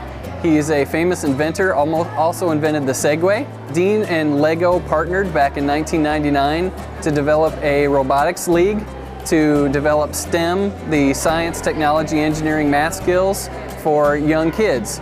Now, what we do here for the Academy of Coastal Carolina is we are part of the first LEGO League series of this program. I'd heard about the first LEGO League through one of my nephews. He's also a part of it in a different school system. Thought it would be great for the school, and so I went to the principal and we talked about starting and joining this robotics league. She thought it was a great idea. Instead of doing it with just a few students, we decided to do it as almost a whole curriculum portion for the school. So we have 40 plus students actually working on these robots every Friday for about an hour and a half, learning the STEM skills. It's great to see them, their inquisitive minds. They love trying new things. Of course, it's a safe environment to learn about a lot of these technologies that other places they may not be able to, or going to school. It's getting them an early look at some real world activities. These Lego bricks are actually using coding tools, using mechanical type engineering schools, science skills, and they're also learning to work together, which is very important as they grow up and choose careers in the real world. The kids, of course, love playing with Legos. It's hard to not, the first thing you want to do is play with Legos as a kid, and you get to come and play with Legos. But they're also learning something, and really I think it's also bringing them confidence. They're learning how to actually operate a robot and to learn to code. And again, it's in a safe environment. They know they're not going to break anything. And when they see success and when they're learning how to do things, it really gives them confidence that they know that they can do this as they grow up and grow in their skills into the real world. It's great to be part of the community. We are so grateful for ATMC because it's very important. Some of these kits are fairly expensive. So really to be able to have these extra kits and to have all the kids involved and to learn this technology program. Again, the Academy was so thankful for the grant. Very important for us to continue to grow. And we're just, again, so thankful to ATMC for being a part of it.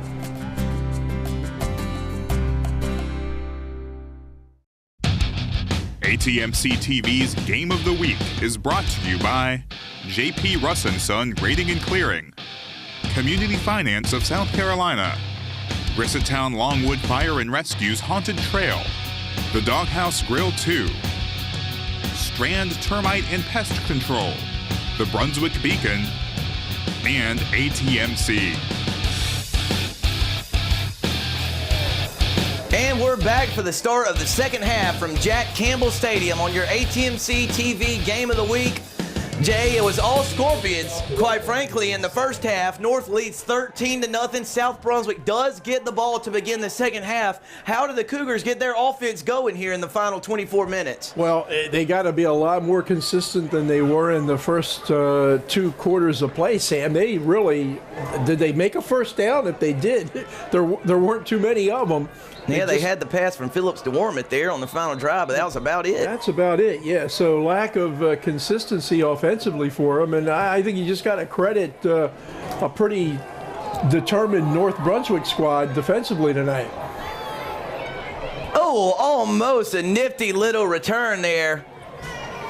That was South Brunswick's number 9, Isaiah McDonald. Jay, we also have a late flag coming in. Jay, it looked like McDonald, after he was tackled, kind of flipped the ball at a North Brunswick tackler, and it is going to be unsportsmanlike conduct on South Brunswick.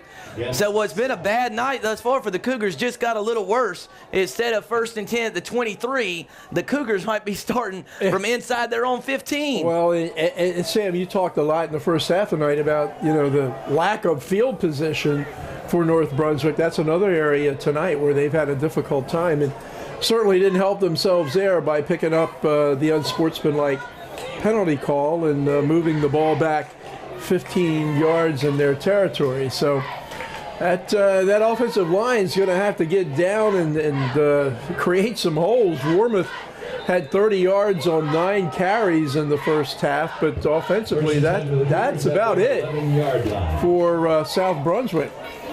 And Jay, when South has tried to throw the ball to get North Brunswick off the line, Phillips has been under all kinds of pressure. That's Warwick. He runs right into Larry Hobbs Jr. and a host of North Brunswick high school tacklers gets back to the line of scrimmage, maybe picks up 1 to the 12. I think it's going to be, we'll give them 1 yard to the 12 to bring up a 2nd and 9. Yeah, the Cougar offensive line just really hasn't been able to handle a very aggressive North Brunswick front 7. They have sort of beat them off the ball all night long and made them pay every time they tried to run.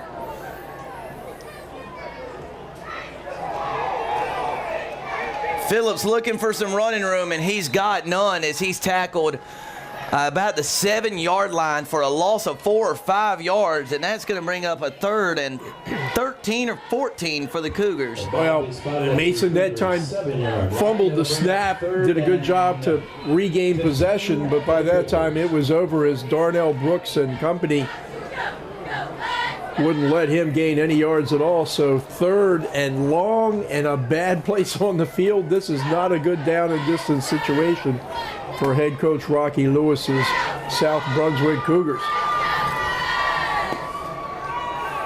Phillips gets the snap, rolls out to his right, fires a pass down the sideline and short.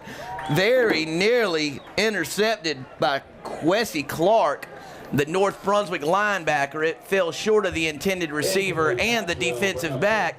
And Jay, South Brunswick's not even able right now to get a first down to give them more room to punt and kind of get out of their own end zone. Just needs some kind of spark here early in the second half. Maybe a turnover on special teams. Well, that's one way to do it. And I would say at least we'll see how this change of possession turns out. But clearly, another good advantage for South Brunswick to come up with real good field possession. Oh, Jay, a fumble snap. North Brunswick blocks the punt. The ball's loose in the end zone. And it's recovered by Larry Hobbs Jr. for a Scorpion touchdown. A block punt. I couldn't tell who blocked it. Maybe Bryce DeBerry on the block, recovered by Larry Hobbs Jr. And North Brunswick has taken a 19-0 lead on your game of the week. Boy, it just keeps getting worse for the host South Brunswick Scorpions. What happened there, Jay? Well, it looked like a kind of a problem snap, and then the punter the ball was blocked, and Hobbs in the right place at the right time falls on the ball for the touchdown. And you said maybe they could get something going with a special teams play. That's not the kind of special teams play that South Brunswick was looking for. And they're going to go for two, Sam.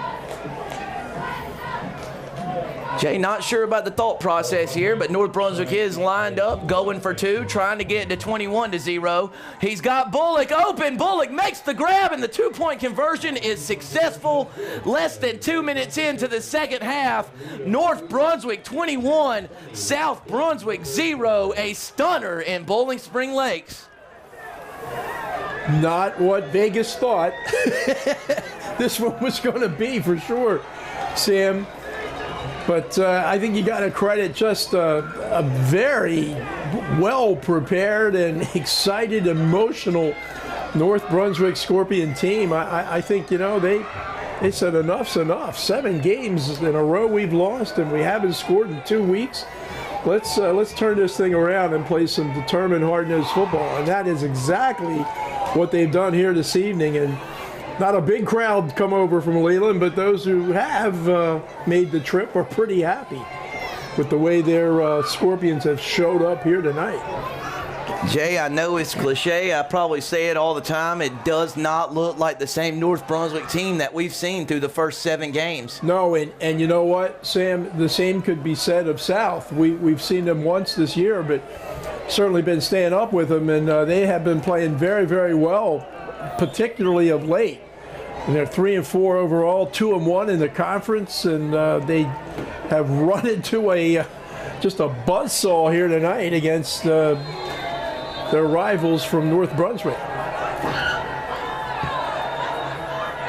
Yeah, Jay, this is kind of the polar opposite of what we saw from these two teams in the BB&T football jamboree, as South Brunswick scored 2 touchdowns in one half and held North Brunswick without a first down when these two teams met in the jamboree. Of course, that was 3 months ago now. They're in the middle of August. But even still, coming into this one, South Brunswick, like you said, 2 straight conference wins, 3-4, all the momentum in the world. North Brunswick winless and has taken some beatings in the conference, and as South Brunswick returns it almost to the 30, a holding penalty is going to force them back inside their own 20 yet again. And when things go bad, they just seem to multiply it tonight for South. That's precisely what's happened. Every time they do get something positive, they shoot themselves in the foot with a penalty or a poor snap, lots of different kinds of mistakes. And this is a team tonight from North that is going to take advantage of the mistakes, but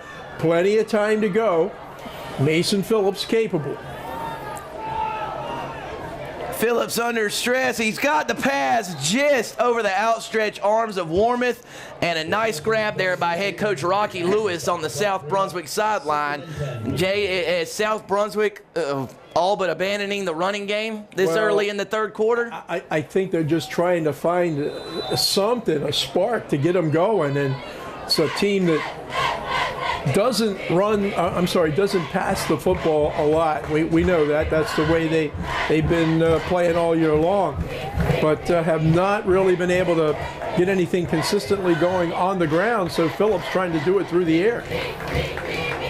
Oh, that handoff goes to Warmoth up the middle, and he is brought down at the line of scrimmage. That's number 22, Larry Hobbs Jr. Jay, I've called his name about 10 times tonight. Yeah, he's really the last 3 minutes. Hobbs Jr. has been very involved in this game, picking up the blocked punt in the end zone for the touchdown and making a good stop on Warmoth that time. And once more sets up a 3rd and long passing situation for South Brunswick, a team that would just as soon run the football as throw it, but consistently has themselves in a passing situation here tonight. And Jay, nobody more nervous right now before this play than the South Brunswick long snapper, who would have to come on again after a block punt last time. Phillips' pass is caught across the line to gain. A nice 3rd down conversion on 3rd and 10. That pass is complete to number 3, Deshaun Lee, who scampers across the line to gain. With the reception. Out to the 29-yard line, 14-yard gain from Phillips to Lee. And Jay, maybe that's the spark they need. Yeah, I was just getting ready to say, Sam, maybe that is indeed the kind of positive play they need to get things going. You know, Matt Clark is an excellent receiver, 22 catches, has not caught a ball here tonight. Boy, excellent observation. Figure out a way to get the ball to Mac. And the Yeti cooler. Boy, Jay, right on cue. Phillips fakes the handoff and finds Matt Clark across the 40-yard line to the 41, where it is a South Brunswick 1st down. 12 yards on the completion from Phillips to Clark. Yeah, Clark's got good hands, and 22 catches. That's number 23, 325 yards, couple of touchdowns. So couple of passes in a row completed. Both times Phillips delivering strikes. Both times had the chance to throw the football. So that O-line doing a little better job at least the last 2 plays and giving Mason Phillips time to throw.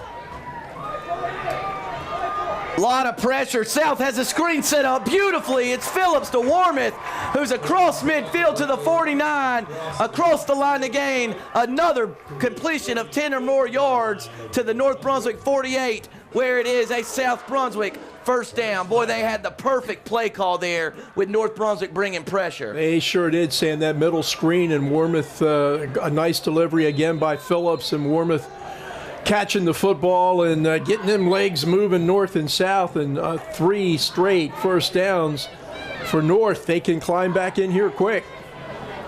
I'm sorry, South. I said North. Warmoth with the handoff up the middle. Boy, he was met in the hole by Austin Wallace and driven to the turf. 16, Trayvon Willis in on that tackle. Warmoth picks up 2 yards on the play to the 46. Yeah, it's a tough 2 yards by Bradley Warmoth. He had 30 in the 1st half. But, you know, if South can continue to be successful throwing the football, that might open up a little bit of running room for Bradley Warmoth and company. Boy, Jay, Warmoth and Wallace met in the hole right there by the line of scrimmage, and Wallace more than held his own against the bigger Warmoth. A nice collision there. Tough guy. Phillips with the option keeper. He's got a lot of running room across the 30. And down at about the 21 or 20-yard line. A gain of 25 on the play from junior quarterback Mason Phillips. Jay, we have an injured Scorpion down on the field. Number 7, Ronaldo Benitez, injured, just dropped down at about the 43-yard line of South Brunswick. Our thoughts to Benitez, way away from the play. Yeah, you're right. Not sure what happened there, and certainly hope he's okay. He does seem to be in a fair amount of discomfort right now. But Mason Phillips, we talked in the pregame, this kid has the ability to hurt you with his arm and with his legs, and that time showed his legs, picking up the valuable yardage of 1st down. 225 yards rushing. The baseball team averages 4 yards per carry. Scored 5 touchdowns this year running the football. Yeti cooler. Jay, Phillips. on this drive, Mason Phillips is 3 for 4 passing for 37 yards, and he also has a 25-yard rush on the option keeper. So he's accounting for almost 60 total yards on this drive alone. Well, that's pretty good. That was my career right there, Sam. And Mason did this in 3 or 4 plays. And good news is number 7, Ronaldo Benitez, walking off the field on his own power. That's a good sign. Hopefully Ronaldo's going to be okay. He's been involved in several good plays here tonight.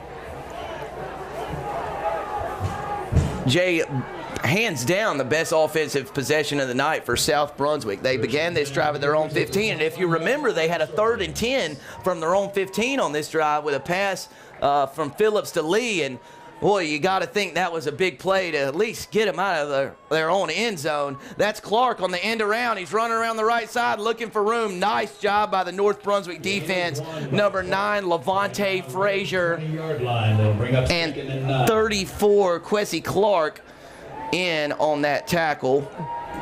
Yeah, North has done an excellent job tonight in stopping the South running attack. Now, Phillips had a long run here before, but for the most part, other than a couple of Warmouth runs,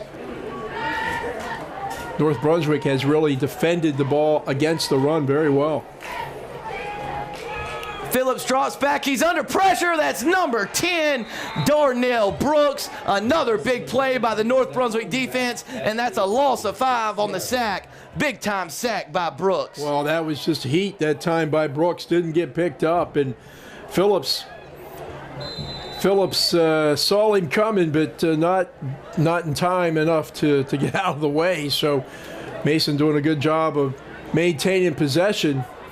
But now it's 3rd and 15, so South's got to come up with a couple of big plays, 4-down territory for sure. Phillips got time to throw this time. He's got a receiver who's open, catches it at about the 18-yard line, but driven down. Jay, that was number 3, I believe, on the catch. That's Deshaun Lee with the reception. It was down to the 18-yard line. So that's 8 yards, but that's going to bring up a 4th and 7 at the Scorpion 18-yard line. At the 18-yard line of North. Pretty good tackle that time, too, by Trayvon Willis. Yeah, we've called Trayvon Willis's name a lot tonight, too, and we've seen a lot of him in previous games. Had several nice passes defended in the North Johnston game we had earlier in the season. 4th and 8, big play here for the Scorpions. Phillips is looking for running room. He's across the 15, dropped down at about the 11 or 12. Jay, it's going to be very close. As they say, it depends on the spot. Hard to tell from this vantage point. They do spot it. They do spot it at the 10-yard line. That's going to be enough, it looks like, for a South Brunswick 1st down. Well, the officials are going to take some time to look. That time Warmouth was out in front of Phillips trying to lead the way, so depending on where the mark is, it's just shy of the 10, Sam, but pretty darn close. Big measurement here coming up for South Brunswick. Jay, we got production manager Aaron Varnum right there on the spot. He's there. We're going to see. It's going to be close. I had 4th and 7 from the 18-yard line. The ball's not quite to the 10, but we're going to see. It is going to be plenty enough for a South Brunswick 1st down. So Phillips keeps the drive alive with an 8-yard run on the quarterback power around the right side. 5:15 left in the 3rd quarter. North Brunswick leads 21-0, but South Brunswick is knocking on the door. Well, this is their only consistent drive of the night, Sam. I mean, they have just been shut down the first 2 quarters and have strung together an impressive drive on this particular possession, and at least have it down at the 10-yard line now with a chance to try to take some points off that big 21-point North Brunswick lead. And Jay, you say this often when teams get down here, the field tightens up a bit down here, doesn't it? Not as much room to operate on. Oh, a fumbled snap. Phillips picks it up, and he's got a little running room. He's still on his feet. Trucks the defender, and is across the goal line for a touchdown. What a play by junior quarterback Mason Phillips, and the Cougars have got life here on your ATMC TV Game of the Week. Well, I'll tell you what, that's all Mason Phillips that time. He lost the handle on the snap, but the ball bounced right back to him. And then he bounced a would-be North Brunswick defender with a vicious, looked like straight arm, and plowed his way into the end zone for the score. So good effort by Mason Phillips that time to help give South Brunswick a little life here. Boy, Jay, with a 21-7 lead, that big 2-point conversion by North Brunswick looms large now. These extra point, coming up for South Brunswick are big. Declan Hall's kick attempt is up. It splits the uprights. And listen to the student section here at Jack Campbell Stadium. The students have some life, and it appears the football team does too. On the heels of a 10-yard touchdown run by Mason Phillips on a busted play from Jack Campbell Stadium. It's North Brunswick 21, South Brunswick 7. What do you think, partner? Well, hey, Sam, I like what you just said about the student body's got some life, and it seems like the team does too, because they sort of just kind of walked their way through the first 2 quarters here tonight. I mean, they couldn't put a first down together. They had a hard time stopping North, and just nothing consistently good offensively or defensively for the Cougars, but they certainly turned it around on that drive, and that touchdown gets them within 14, and absent the fumbled snap, on the punt, this might be just a 7-point lead for South Brunswick, or North Brunswick. Jay, 85-yard scoring drive that took nearly 5 minutes off of the game clock. 4:58 left here in the third quarter. Again, North Brunswick 21, South Brunswick 7 from Jack Campbell Stadium on the campus of South Brunswick High School. Hall to handle the kickoff duties for the Cougars. It's a squib kick. Hobbs Jr. tries to field it and has trouble with it, but North Brunswick eventually recovers it at its 30-yard line. Whew. A little nervy right there, but the Scorpions eventually pick it up. I believe it was Seven Benitez. Good to see him back in the game after leaving with an injury on that last possession. So the Scorpions will have 1st and 10 from their own 30-yard line. Jay, does pressure mount a little bit here for North Brunswick? You're winless. You've dominated play up to that last drive. You got a 2-touchdown lead, but see that South Brunswick finally moved the ball. Pressure mounted all here? Well, I don't know, Sam. I mean, momentum is, what? And baseball, it's your next starter, right? Your pitcher, and football, it's, your next drive, right? Your next drive. So things can turn around real quick.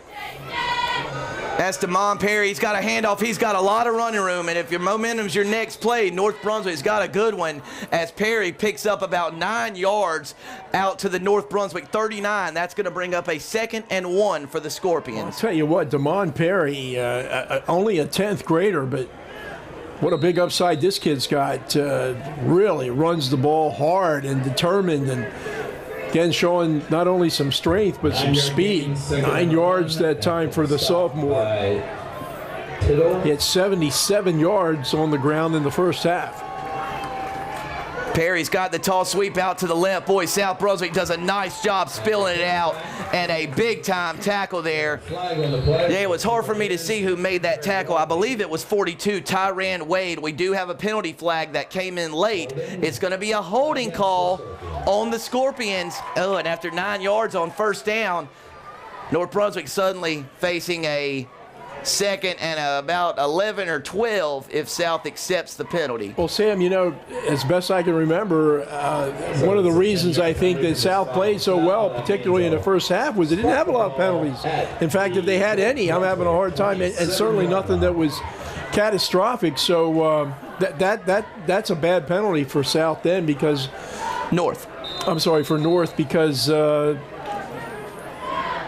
what little momentum they had going with the nice run from Perry gets wiped off. All for naught. Yeah. Harrington tries to draw a defender off sides. He's looking to the sideline for the play. 2nd and 13 from North Brunswick from their own 27-yard line. Harrington in the I formation. That handoff goes to Perry around the right side. He's looking for running room. He tries to get back to the original line of scrimmage, and he does, and maybe picked up 1 more yard, so 4 yards on the game from Perry, but it's going to bring up a critical 3rd and 9. That's big Alex Brown that time with just a whip tackle to take down Damon Perry. Again, when you look at the rosters of these two teams and you look at some of the impact players of these two teams, a common thread is that they're all young. You got a lot of sophomores making big plays out there, and big, bright future for both these two teams, and playing pretty good here tonight.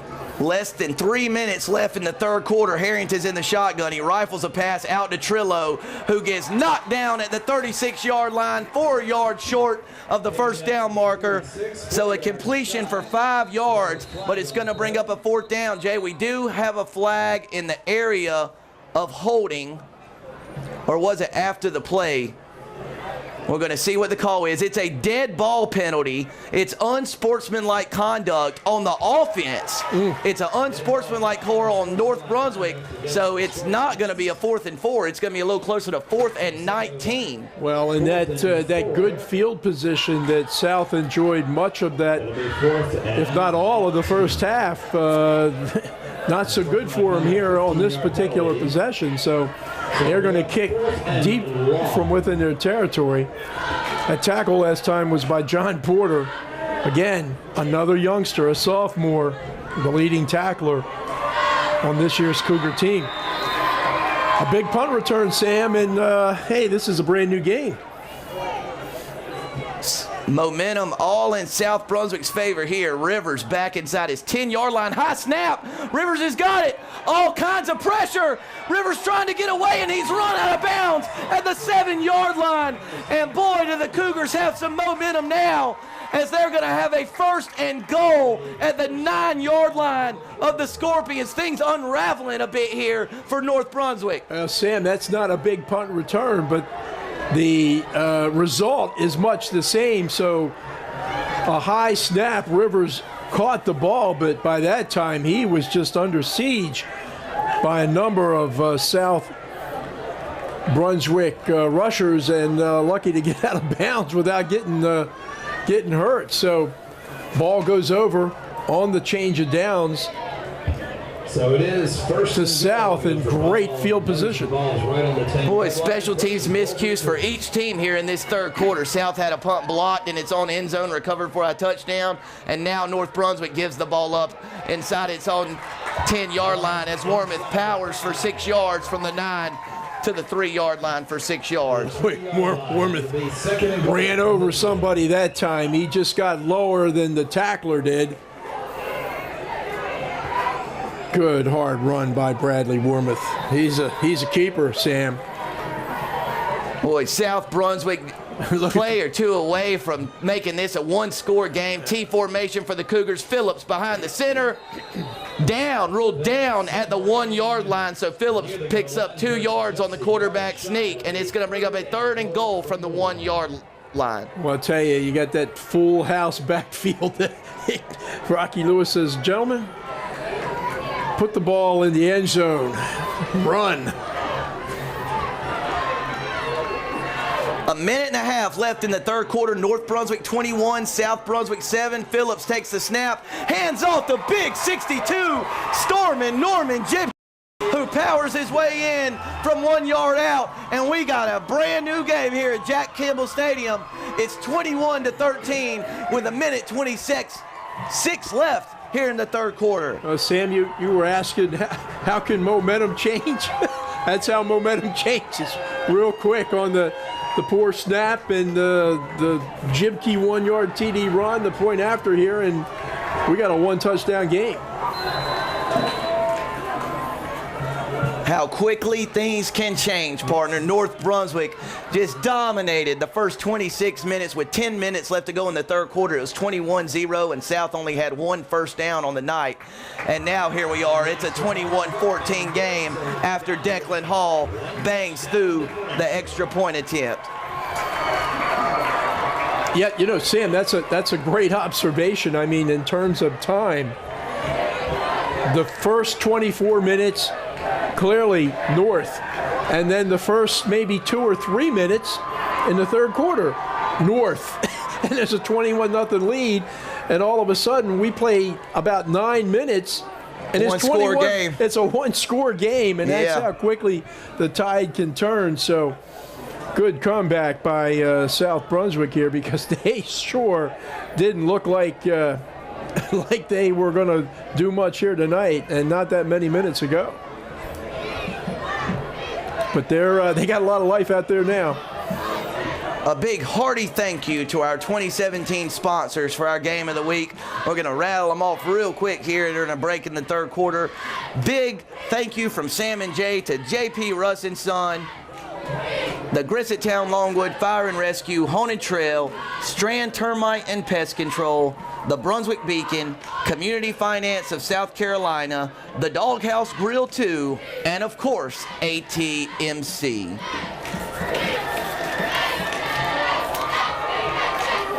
Well, let's see what happens on this kickoff. a lot of action here in the last 5 minutes. Boy, Jay, now you get the sense North Brunswick needs something really good to happen. Taken back inside the 10. That's Trillo on the kick return, looking for running room. He's across the 25, brought down at the 26-yard line, where North Brunswick will start 1st and 10 with just 1:19 left here in the third quarter. Boy, Jay, now you feel like North just needs something good to happen to get off the schneid here after being outscored 14-0 here in the last 4 minutes of game action. Well, yeah, and not only that, I mean, but the fact that they pretty much dominated the game, most of the game here tonight. So that quickly South has struck back and got this down to a 21-14 lead. But, you know, North has to remember, hey, we still got the lead, and let's not forget what we did to get there, and let's try to replicate it on this series. That's a tall sweep to the left, and South blows it up. That's a loss of 3 yards. Big time tackle by, help me out there, partner. Jacob Rogalia. Rogalia with the tackle of Damon Perry, loss of 3 yards. And that's just a real, not only a good tackle, almost a textbook tackle by Rogalia that time. You got somebody in the open field. That's not always easy to bring them down, but Jacob did a tremendous job, and this whole South Brunswick defensive team playing a whole lot better here in the last 5-6 minutes of this game. Jay, I get the sense North Brunswick's about to try and hit a big one through the air, as the running game has been snuffed out here early in the second half. And there's a pass down the seam to Barry. He's got it. He's still on his feet, Jay, across midfield to the 40, brought down at the 36-yard line. The Scorpions are in business. Jay, we also have a flag back at the 15. We're going to see what it is. It's roughing the passer on South Brunswick, so you can add 15 to that. And after being backed up deep in their own territory, North Brunswick is going to have a 1st and 10 at about the 20-yard line of the Cougars. Boy, wow, what a turnaround. Let me tell you, Sam, you talk about digging their way out of a hole. They didn't use a shovel. They used a steam shovel to get out of that one. The big pass by Harrington, and then the unfortunate penalty against South is going to add 15 yards. So that is a big, big change of field and turn of events. The ball's going all the way down, Sam, to the 20-yard line of South. Jay, that was a 42-yard completion from Harrington to Bryce DeBerry. So in all, after the penalty, a 57-yard pickup for the Scorpions. And now North Brunswick's in business with the clock at 24 seconds left here in the third quarter. Harrington hands that one off to Damon Perry. He's got some running room. Jay still on his feet. Across the 15, brought down at the 12 or 13. He's down at the 13-yard line. A 7-yard gain for Damon Perry. And I believe that's going to be the last play of the third quarter. So when we return after the break, North Brunswick is going to have a 2nd and 3 from the South Brunswick 13-yard line. We told our viewers before the game we got a good one for you. Well, the players have delivered. The teams have delivered. It's a 7-point game, 12 minutes left. 7-point game. North Brunswick leads on your ATMC TV Game of the Week. Catch your breath. We'll do the same, and we'll be right back with you.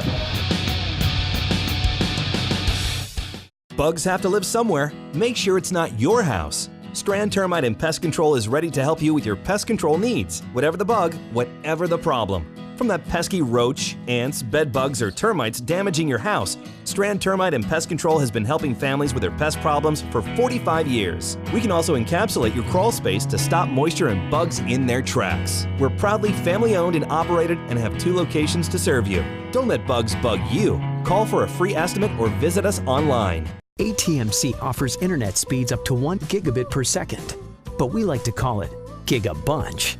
Because now you can download a bunch more songs, stream a bunch more movies, play a bunch more games, and use a bunch more devices, all without losing any speed. And when you build your own bundle with high-speed internet, digital cable, reliable home phone, and ATMC security with smart home solutions, you save a bunch.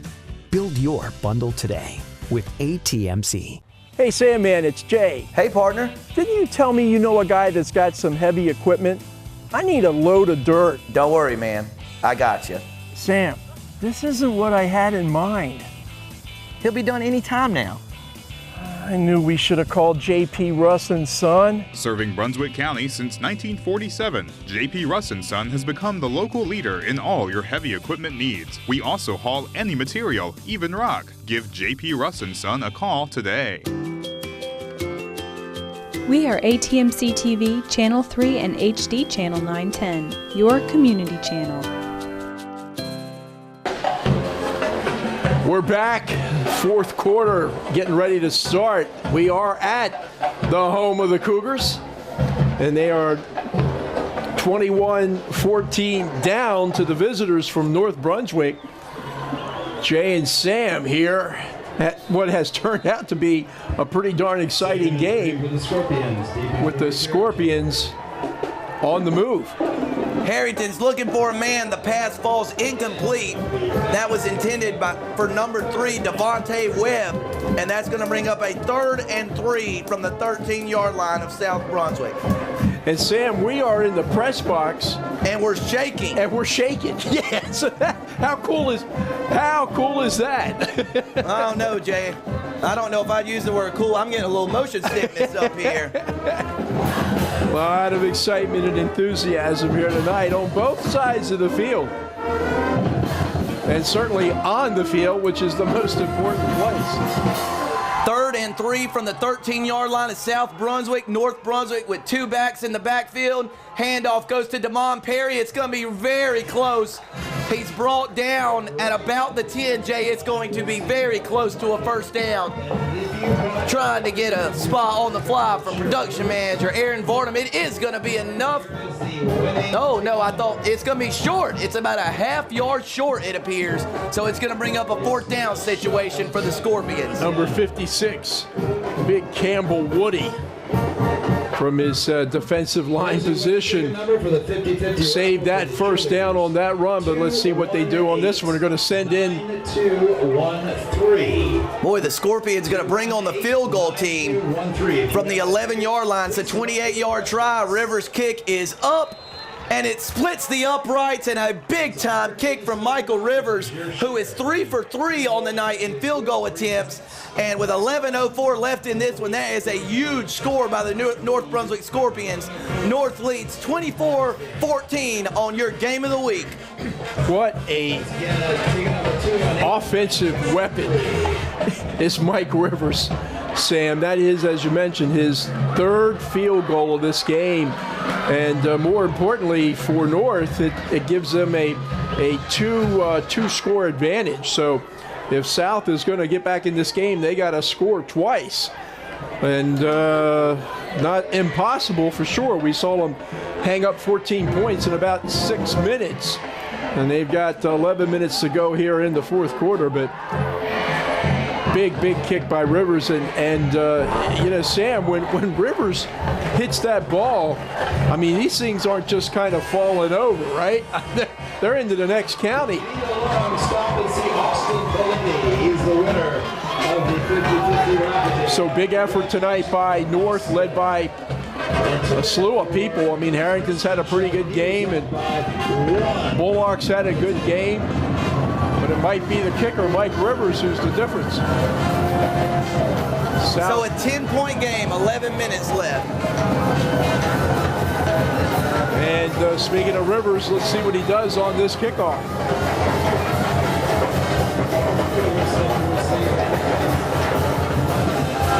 It's a high end-over-end kick fielded at the 14-yard line by number 10, Matt Clark. He's got a little running room across the 30. Slung down out of bounds at the 37-yard line. A flag flies in the near sideline late. We'll wait on the call from the official, but pretty good starting field position for the Cougars. Well, Jaheim Bullock knocked Clark out of bounds. See if there's a flag on that play. I don't know what the officials are pointing in the direction of North. Horse collar, Jay. Whoa. Horse collar penalty on North Brunswick. So excellent starting field position. Clark was ruled out at his own 37. So if that's a 15-yard penalty, the Cougars will take over this possession on the North Brunswick side of the field at the 48. Well, you know, this old Mo is just going back and forth, and they are going to mark it off, Sam, as you described, and that's going to give South Brunswick. They had good field position to start with. They've got great field position now inside the 50. Line of the Scorpion side of the field. 1st and 10 Cougars. 10:51 left. They're in Scorpion territory to begin this drive. Let's see what Mason Phillips and company can do here. They finally got things going by doing the one thing they don't do a whole lot, which is throw the football. That throws out to Matt Clark. It's a big completion across the 40-yard line. 8 yards from Phillips to Clark on the play. Near the 40-yard line. You know, maybe part of North's strategy coming into this game was, look, if you're going to beat us, you're going to beat us through the air. They've done a pretty good job of defending the run, but Mason Phillips has gotten hot here in the second half, passing the ball. 10 minutes and 35 seconds left in the game. South Brunswick trails by 10, but has 2nd and 2 from the North 40-yard line. Phillips fakes the handoff to Warmouth. He's got running room. He's dropped down at about the 35-yard line of North Brunswick for 5 yards and a first down. Nice little option run that time by Phillips. Kid's a real good athlete, and give him an inch, he's going to take a mile, and that time made the good read, faked the handoff, kept the ball, and picks up the first down. Boy, great game here in the second half, Jay. Just an action-packed few minutes of football. That pass is complete. I believe that's Tim Harrington on the completion. There is a penalty flag that was thrown. Waiting to see what the call is. Jay, was thrown in the direction of maybe like it was a pick route by South Brunswick, maybe some kind of offensive pass interference pick play. I'm not sure. We're waiting. It's not. It's going to be a personal foul. Hit to the head. Wow. Illegal hands to the face, or personal foul hit to the head. And so after the completion, the 8-yard completion, we might add 15 to that. You know, I saw Big 79 for South, Rashawn Roberts, clapping his hands before the officials even made the call. So I think Roberts saw what happened and knew that the play was going to go against North, and 15 yards downfield further. So South Brunswick on the go again, Sam. Boy, Jay, after dominating the game for 2 quarters and a possession into the second half, this North Brunswick defense just can't seem to stop the South Brunswick offense right now. And penalties haven't helped them either, Sam. Phillips fakes the handoff. He's going to run for some yardage, but Wallace brings him down at the 10 or 11-yard line. That's a tough guy. Phillips, Sam. 5 yards on the play. Sam Hickman, that Austin Wallace kid is a tough character. Because if you're going to bring Phillips down, you got to be a pretty tough guy. We saw him darn near run over somebody in the first half, or third quarter, I mean. 2nd and 5 for the Cougars at the 10-yard line. Boy, North Brunswick timed the snap. Oh, the pass is very nearly picked off. And, Jay, that may have been 6 for the North Brunswick defender. I believe that was Trayvon Willis, who very nearly came up with the interception. And, Jay, he would still be running. Hey, he'd be running all night long, Sam Hickman, if he had held on to that one. And that was a good defensive call that time by the Scorpions. They were bringing pressure on Phillips. He got it off quick, but Willis in the right place, just not able to come up with the INT. Boy, if South Brunswick is to come back in this one, you have that play circled as Phillips is under all kinds of pressure, eludes it, rifles a pass, very nearly caught in the end zone by Matt Clark. But, Jay, that's going to set up a critical 4th and 5 situation from the 10-yard line. I bet you they're going to try to match that field goal that Rivers just made and get this back to within a 1-possession game. Very capable kicker in Declan Hall. Going to be a 27-yard field goal attempt by Declan Hall. And, Jay, it looks like South Brunswick. Oh, no, the game clock was still running. That's what head coach Rocky Lewis was upset about. So they're going to put a little more time on the clock as we wait for the field goal attempt on 4th and 5 from the 10-yard line. Well, having Hall, a tough time hearing up here, Jay. Very loud in the press box. It's pretty loud and pretty a lot of fun. And, you know, we've got the South Brunswick band on this side of the field. On the other side of the field is the North Brunswick band. We can hear them. They're going back and forth. Declan Hall in to kick, 2 for 3 with field goals this year.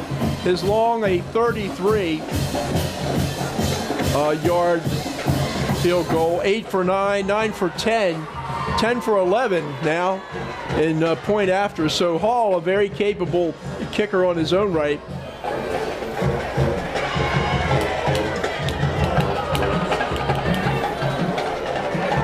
Jay, I believe there's a game clock issue. That's what the referee and Rocky Lewis are talking about here. And I don't think they're going to, Yep, 9:15. There's 9:15 put back on the game clock, so 14 seconds were added. The clock kept running after the 3rd down play, but of course it was an incomplete pass intended for Clark, so the clock stopped. So a big, huge 27-yard field goal attempt by Declan Hall coming up. The kick is up. And Hall splits the uprights from 27 yards away. And with 9:08 left here in the 4th quarter, it's North Brunswick 24, South Brunswick 17. Jay, what a treat. It's a lot of fun, man. Oh, this is fun in so many ways. I mean, it's just a heck of a football game. And how many times in a high school game, Sam, have you seen 4 field goals, right? I don't know that you ever have. And just the enthusiasm and the atmosphere here tonight generated by both these schools and the bands. And gosh, before the game, they had the parachute in with the ball. And wow, I mean, I don't know what more you could do here tonight to top this. But there's still 9 minutes to go, and the way these two teams are going at it, we just might see it.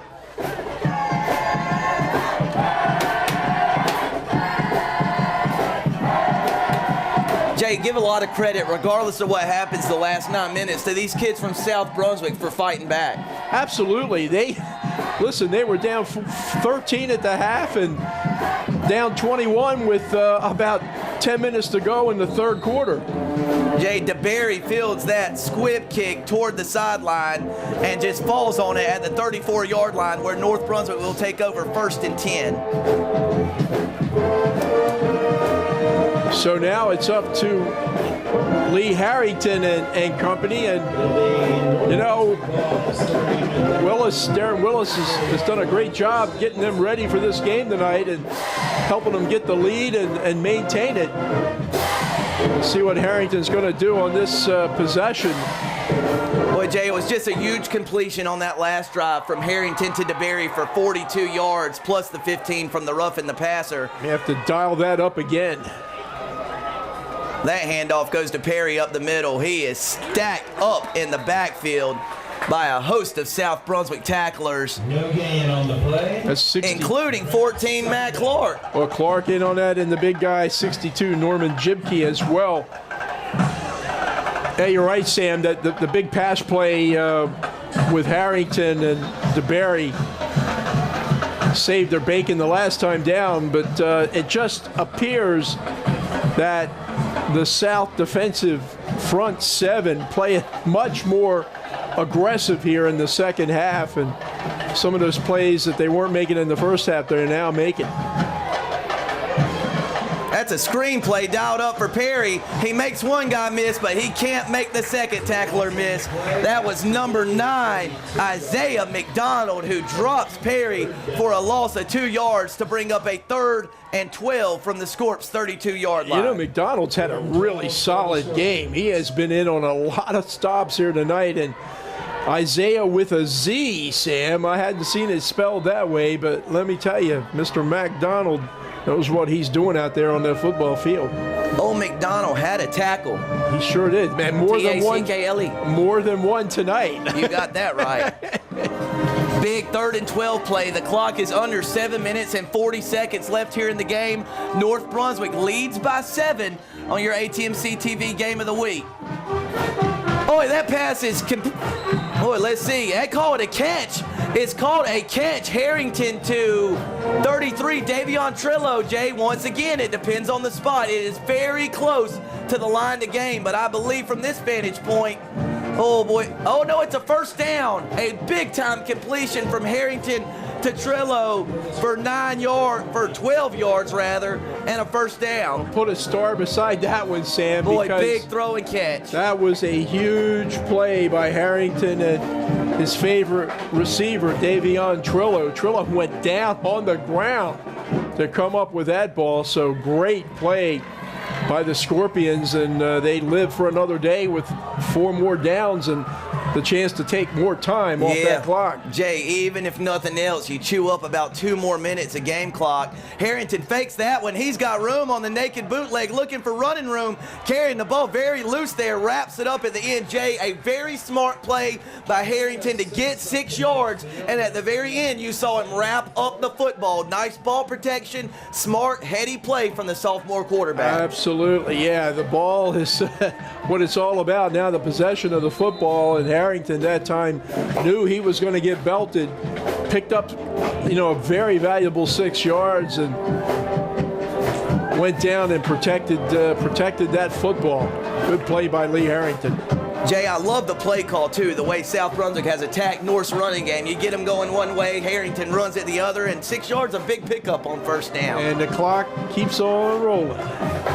Boy, that handoff goes to Devontae Webb, and he is dragged down behind the line of scrimmage. He loses a yard there to bring up a 3rd and 5. That's the big guy, Rayshawn Roberts, number 79, walking off the field a little gingerly, but in low on that stop. There is a timeout on the field.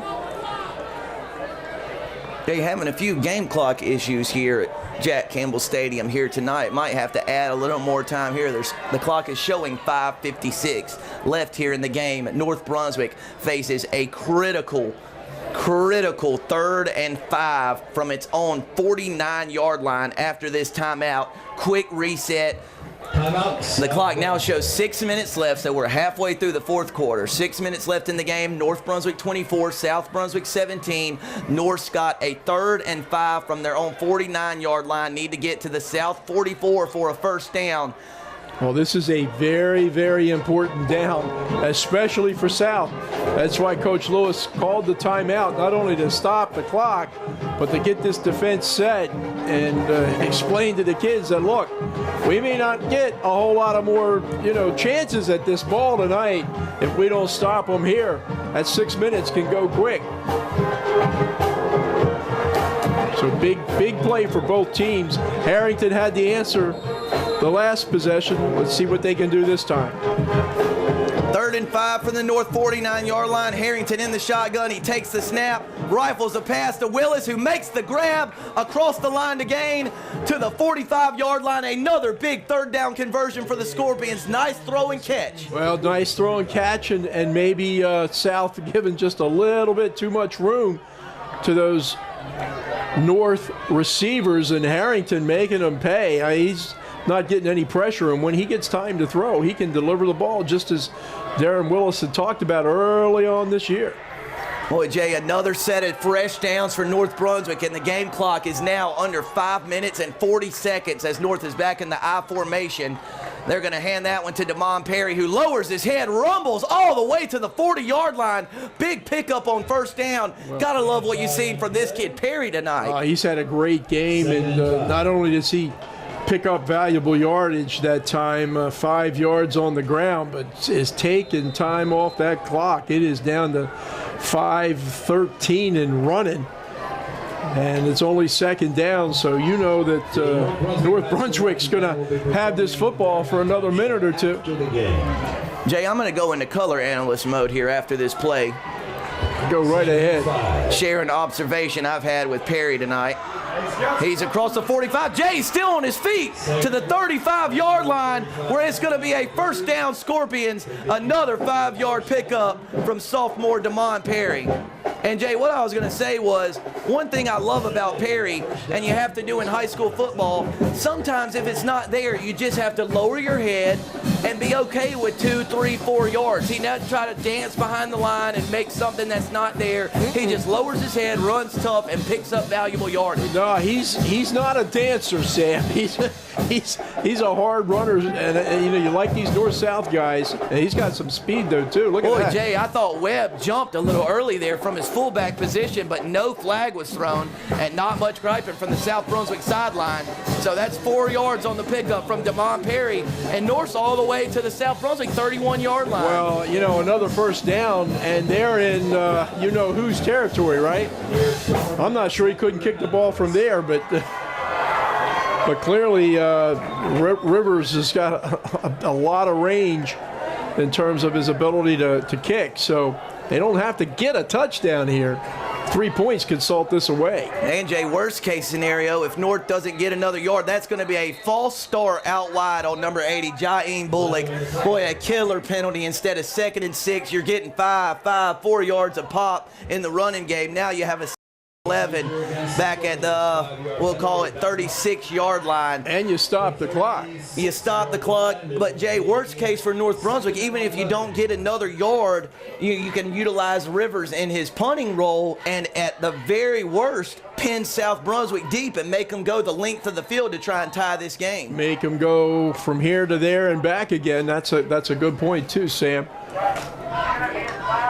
So let's see what happens now on this 2nd down and 10. Probably going to keep the ball on the ground, but who knows? Harrington. It's going to be a toss sweep out to the right. Perry catches a wayward toss sweep there, and he is still on his feet fighting for yardage. Jay reaches out, almost gets back to the 35-yard line. I think he got back to the original line of scrimmage, and that was a feat in and of itself. We don't know how big that kid is, but you're looking at number 11 there now. He's around some big boys. He doesn't look all that big. I mean, we're not talking about a 6'2", 230-pound runner here, are we? With the young sophomore DeMond Perry, but he runs like a guy that's a lot bigger than what he probably is. Jay, does North Brunswick have one more big 3rd down conversion left in them on this drive? 2:50 left in the contest. North leads by 7 and threatening on the South Brunswick 37. Well, the South defenders going to have to get up on those receivers for sure. Harrington rolls out. He's looking for someone to throw to. Oh, he fakes the toss and he runs out of bounds, Jay, so he doesn't get near enough for the first down yardage, and he kind of gives South Brunswick a free timeout. 2:37 left in this one. That's going to bring up a critical fourth down situation. Fourth and 8 from about the 34-yard line. Well, this is an interesting down and distance situation because they could punt the ball, Sam, back to what you were saying earlier, and maybe try to pin South Brunswick deep in their territory, but it looks like Harrington's going to stay on the field. And Coach Willis. Boy, Jay, the North Brunswick offense staying on the field on a 4th and 9 from the South Brunswick 34-yard line. Maybe a winless team. You're just going for the win right here. Well, let's see what they do. Oh, and it's going to be an even tougher proposition for North Brunswick as one of the linemen jumped up there. Oh, no, delay a game on the offense. And, Jay, I believe that penalty just made the decision for North Brunswick. Well, a little bit of indecision that time, and we'll have to see what North wants to do now. But certainly looks like they're still going to go ahead and keep the offensive unit on the field. Jay, I'm not quite sure I understand this one, partner. He's trying to get the 5 yards back. Yeah, okay, back. A hard count. Now they get the 5 yards back, and we're right back where we started, a 4th and 9 from the 34-yard line. And, you know, Harrington's done that multiple times here this evening. Been able to get 5 yards off of the aggressiveness of the South Brunswick defensive line, and now it looks like Rivers is coming onto the field, Sam. And I presume to punt. But I wouldn't. Yeah, I'm not. I think he's going to be back deep. Keep in mind they had a problem with a high snap earlier. They did. So, and Lee Harrington, the quarterback, is the long snapper. South Brunswick's not even going to send anyone back deep. Jay, North is 2 guys short, I believe. 1, 2, 3, 4, 5, 6, 7, 8, 9, 10. They're a guy short. They bring in number 51, Austin Wallace, who's going to serve as the 14 one of the personal protectors, it looks like. They still are 1 short. Rivers catches it cleanly. He punts it away. South Brunswick's going to field it, and he's going to return it. He's across the 15, dragged down at the 23-yard line. Jay, we have a flag laying down at the 46-yard line. Boy, that play was all kinds of gommed up. It's going to be a false start penalty on North Brunswick. Yeah, it looked like there was a lot of movement going on with both sides, and I think you're right, Sam. I'm not sure that South had enough players on the field. But I think the Scorpions are going to have to re-kick this ball. And you know what? If I'm Michael Rivers, I probably... Jay, it looks like the penalty was declined. Yeah. Well, South Brunswick's going to take it 1st and 10. Well, nobody's told Mike Rivers because he's still out on the field thinking he's going to kick. Now he's heading off.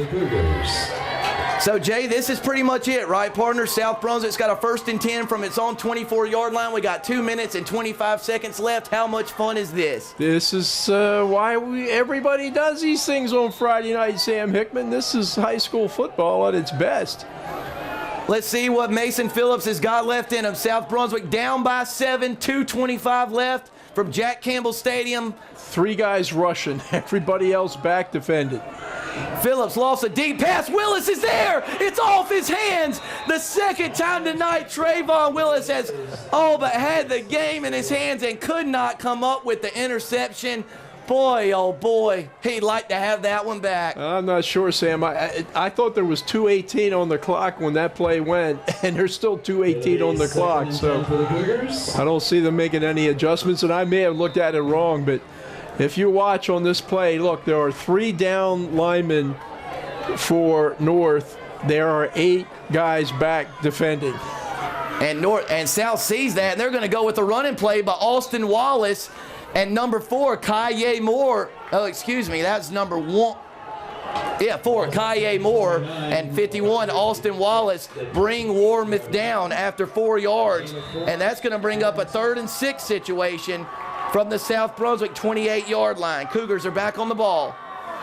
Phillips takes the snap. Very little pressure from North Brunswick. Phillips rolls to his left, looking for a receiver. Across the 30 to the 32-yard line. He's going to be shy of the first down by about 2-3 yards. And this is the game right here, Jay. This fourth down play coming up. Fourth down. Well, you know, if I'm Fourth and two for Rocky Lewis, I think I want to keep the ball in Mason Phillips' hand and let the talented quarterback make a play either with his arm or his legs. And it is fourth.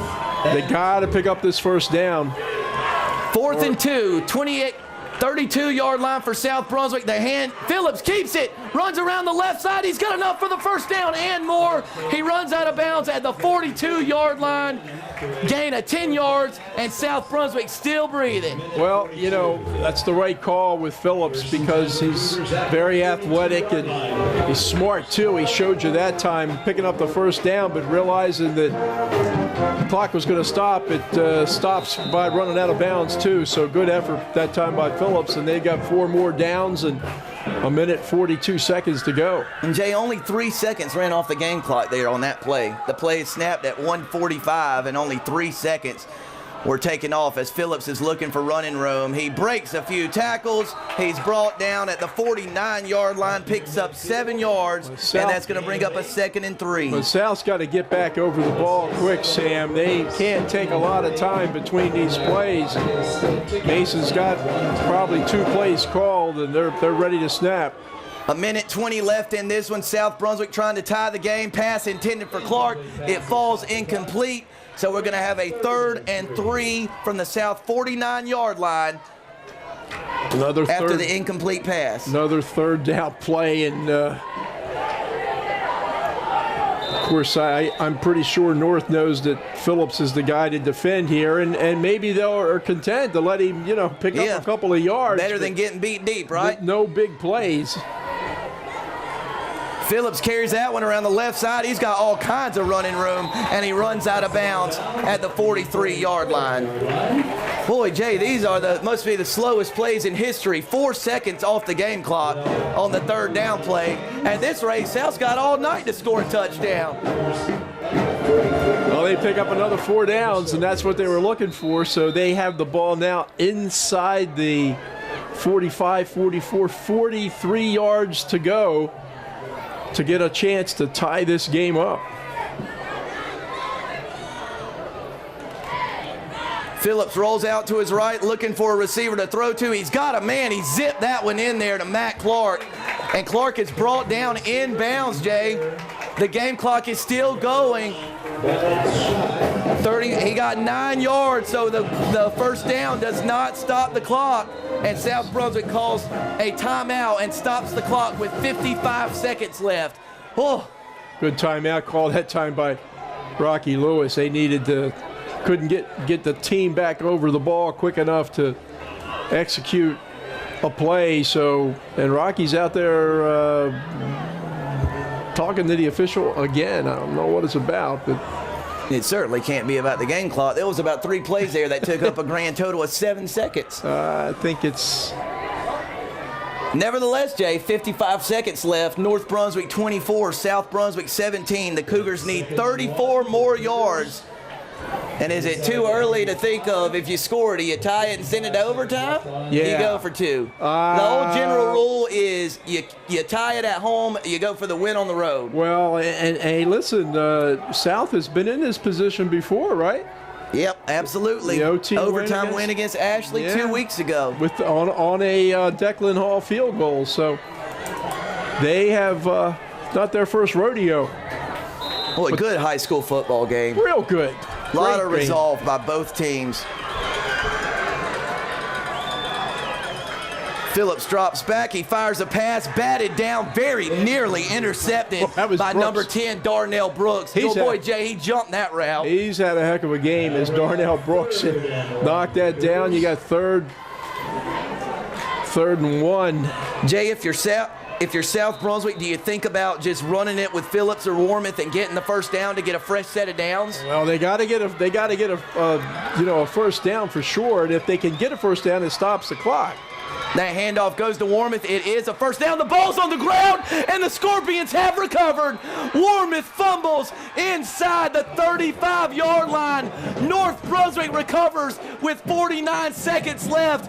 My, oh my, what a turn of events. Well, I couldn't see who got the fumble, Sam. They jumped off the ball so quick, I am not sure. Jay, I thought it was 10 Brooks again, I think. Well, I'll tell you what. Let's go ahead and say it was, because that kid has been all over the field and all around the ball all night long. And what a tough way for this game to apparently end. South driving the ball, had picked up the first down. The clock was going to stop. But on the fumble, North Brunswick picks it up, and Sam Hickman, North Brunswick. Jay, the game clock's not running. 49 seconds left. North takes a knee, and the game clock's still not moving. Well, they're trying to get, I think, the clock straight. Order in the court. Maybe there was a timeout called too. Jay, I believe South Brunswick did just use its last timeout. Let me tell you, this is a fumble recovery on a 3rd and 1 play. Warmoth had enough for the first down yardage, and he was stripped. North Brunswick recovers the fumble inside his 35-yard line. And Jay, barring a bobbled snap of some sort, don't want to even bring that up to the Scorpions, but barring a freak play, North Brunswick is going to get its first win of the 2017 campaign. And against one of their rivals in South Brunswick, and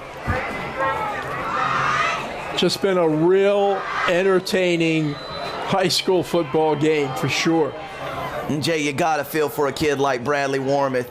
Oh boy, Jay, we got some extracurricular stuff going on. Harrington was pummeled as he went to take a knee. Flags are flying. Rocky Lewis is running onto the field. The North Brunswick coaches are going to put it into this quickly.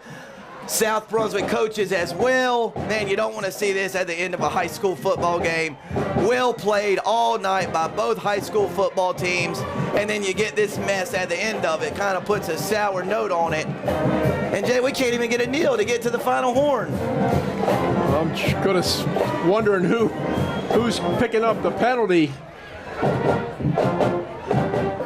Initially, it's a false start on North Brunswick, and Jay, it's hard for me to believe that's the only flag that is going to be thrown there after helmets were flying off and dust-ups around the line of scrimmage. Well, and it's a shame, too, because this has been a hard-fought, well-played game all night long, and there's been so many times out here on the field tonight where one of the players from the other team was helping one of the other guys up, so you want them to keep their composure all the way through here this evening. And it's... Boy, Jay, South Brunswick just trying to bust through the line to force a fumble. And, Jay, the game clock is still not running. And they just, I'm not sure what's going on. The game clock's stuck on 48 seconds here for the last 2 quarterback kneel downs. And there's an unsportsmanlike penalty called against the Cougars. Yep, South Brunswick whistle for an unsportsmanlike conduct. Jay, I believe someone might have just been ejected from the game. The referee indicated that there was an ejection, but nevertheless, the game clock stuck on 48 seconds. Not sure how that happens on a quarterback kneel. What down is it? I've lost track, Sam, for a game that was so competitive for much of tonight has suddenly slipped away here in the last 48 seconds that seem to have lasted forever. But, Jay, are the referees keeping the time on the field? It can't be stuck on 48 seconds, and it's showing 3rd down over there. At this rate, South could get the ball back. Well, yeah, I'm not sure, Sam. Now they're saying to run the clock, but I think they should have said that about 2 downs ago. Yeah, it stayed on 48 seconds for 2 quarterback kneel down. I think North Brunswick can wait until there's under 25 seconds left, snap it one more time, and this one should be over. Harrington takes the snap. He kneels on the ball. Another flag comes in. Another flag.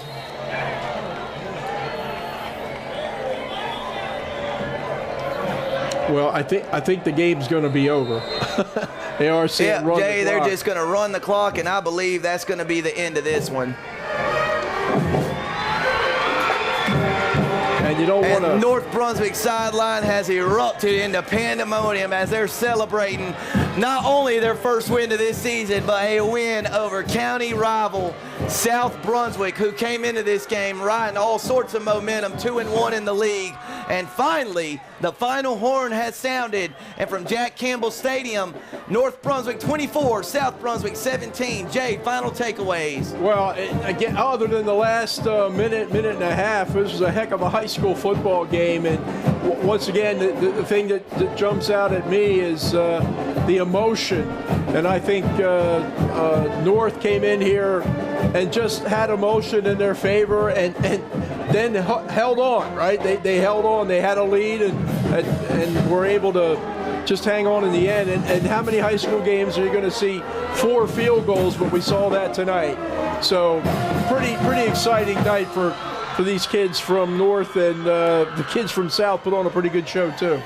Jay, a cool moment going through the line. Larry Brock, who is an assistant at South Brunswick, was the head coach of this North Brunswick team for the last couple seasons before this one, gave a hug to every kid from North Brunswick. You know, he coached these kids. You know, he was got their father more or less for 2 or 3 years, so really cool to see him interact with the North Brunswick staff and congratulate North Brunswick head coach Darren Willis on the victory. Going to be a happy ride back to Leland tonight for North. From your ATMC TV team, Aaron Varnum, Nathan Evers, he's Jake Holmes. I'm Sam Hickman from Jack Campbell Stadium in Bowling Spring Lakes. It's North Brunswick 24, South Brunswick 17. From the entire ATMC TV team, good night from South Brunswick High School.